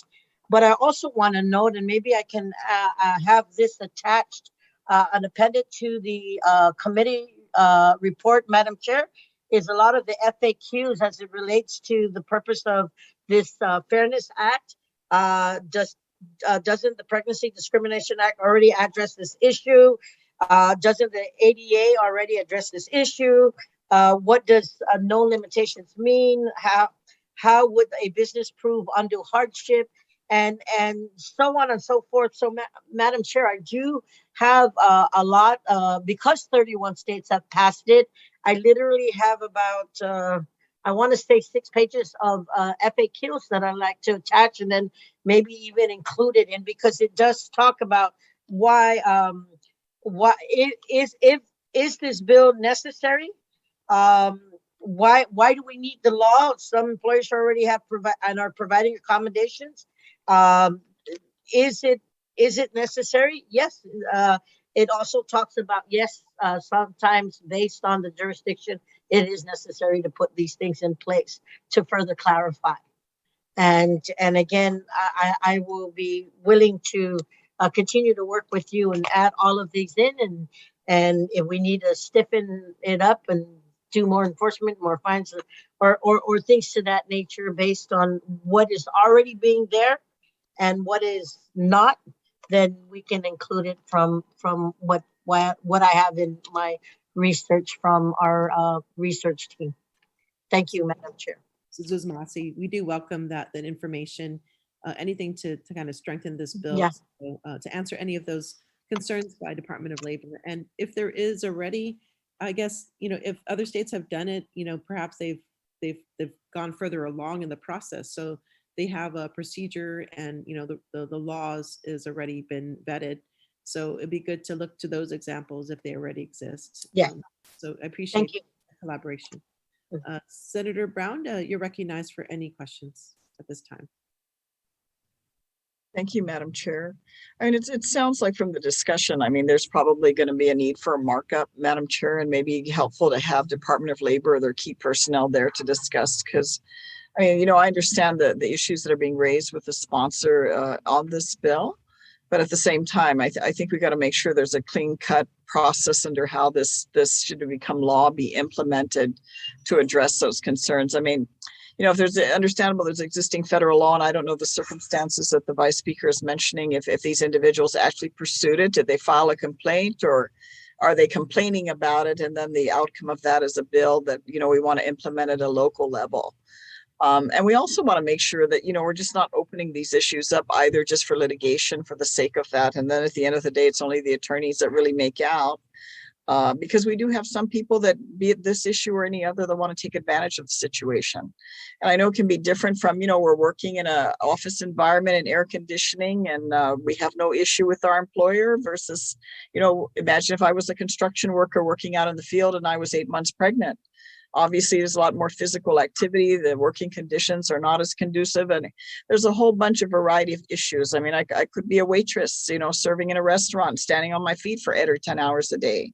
I think we just there's a whole bunch of circumstances that can be created, and I think we just need to be clear that there's consistent, fair implementation of the law, and certainly also, what the penalties will be if there are employers that are violating that. We always want equal rights, right, as women, but then granted, there are certain things that women can do that men cannot do, and certainly carrying a child and giving birth to a child are one of those things. And I have no issue with that, but I want to make sure that the laws are properly being implemented and there's not abuse of that. And unfortunately, there's always a percentage that wants to abuse the system. But the issues Department of Labor has brought up are very legitimate ones that I think we need to more clearly define in the bill before we address it on the floor, because I know we have such a tendency to introduce bills, have a public hearing, and then it'll be on the legislative session floor. And then these issues don't get addressed, and we might be creating other legal problems that I don't want the people of Guam to be, liable for. So it'd be helpful if we could get further input so that we have, can enhance the bill so that the issues that Department of Labor have raised have been addressed, because I think they're very legitimate issues. And I certainly appreciate their input and insight with regards to this, because certainly we don't want to feel any pregnant expectant mother is being harassed at her site of employment. But I also don't want anyone either take advantage of the system. Those of us that have all, carried children still get up and go to work and still do our job, and have children and then still get up and go to work and do our job. So we just want to make sure there's no abuse all around the whole circle of a gamut with regards to what and where this issue can be covered. So with that, I don't have any further comment. Thank you, Madam Chair, for the opportunity to have a comment with regards to this bill. All right, thank you, Senator Brown. And if I'd like to invite the Vice Speaker for any closing remarks. Thank you, Madam Chair, and thank you for the comments again today. I also want to note for the record, so we're clear, that based on the 31 jurisdictions or states that have legislation, and the one that has already passed the House of Representatives and one in the Senate, I want to say that one of the questions that came up continuously was, will a bill like this be onerous on businesses? And the answer to that was no. In fact, this law benefits businesses by preventing costly litigation and providing clear guidelines so employers can anticipate their responsibilities and retain valuable employees and reduce turnover costs. There is currently a lot of confusion about employers' responsibility when it comes to providing reasonable accommodations to pregnant workers. Accommodations for pregnancy are also extremely inexpensive, usually costing nothing at all. So again, I invite you, Madam Chair, to share with me a lot of the provisions that have gone through the inquiries regarding bills like this. And I literally like to append it to the committee report, because it's a wealth of information that other jurisdictions has already tested. And I'm glad Labor was here to present some of their proposals, but really looking forward to hearing this bill on session floor, because it is an important bill. And what may not be important to some folks out there in the community, I think is most important to those expectant mothers and those who are planning to have children. And just knowing that sometimes the simplest of accommodations can go a long way for a healthy employment for both the employer and the employee. So for taking the time to hear this bill, but more importantly, putting it on. And I want to continue to work with you, Madam Chair. And thank you, Department of Labor and Senator Brown, for being here during your lunchtime. Yes, thank you so much to my colleagues, to all of my colleagues that have joined me today, this morning. Thank you to Department of Labor for their testimony, very, very insightful testimony. And we'll definitely be working with your office to strengthen the bill. So the committee will continue to receive written testimony until 4 p.m. Monday, May 16, 2022. Please address testimony to Senator Sabina Flores Perez, Chairperson in the Committee on Environment, Revenue and Taxation, Labor Procurement, Statistics, Research and Planning. It can be dropped off at the mailboxes at the Guam Congress Building or emailed to office@senatorperez.org.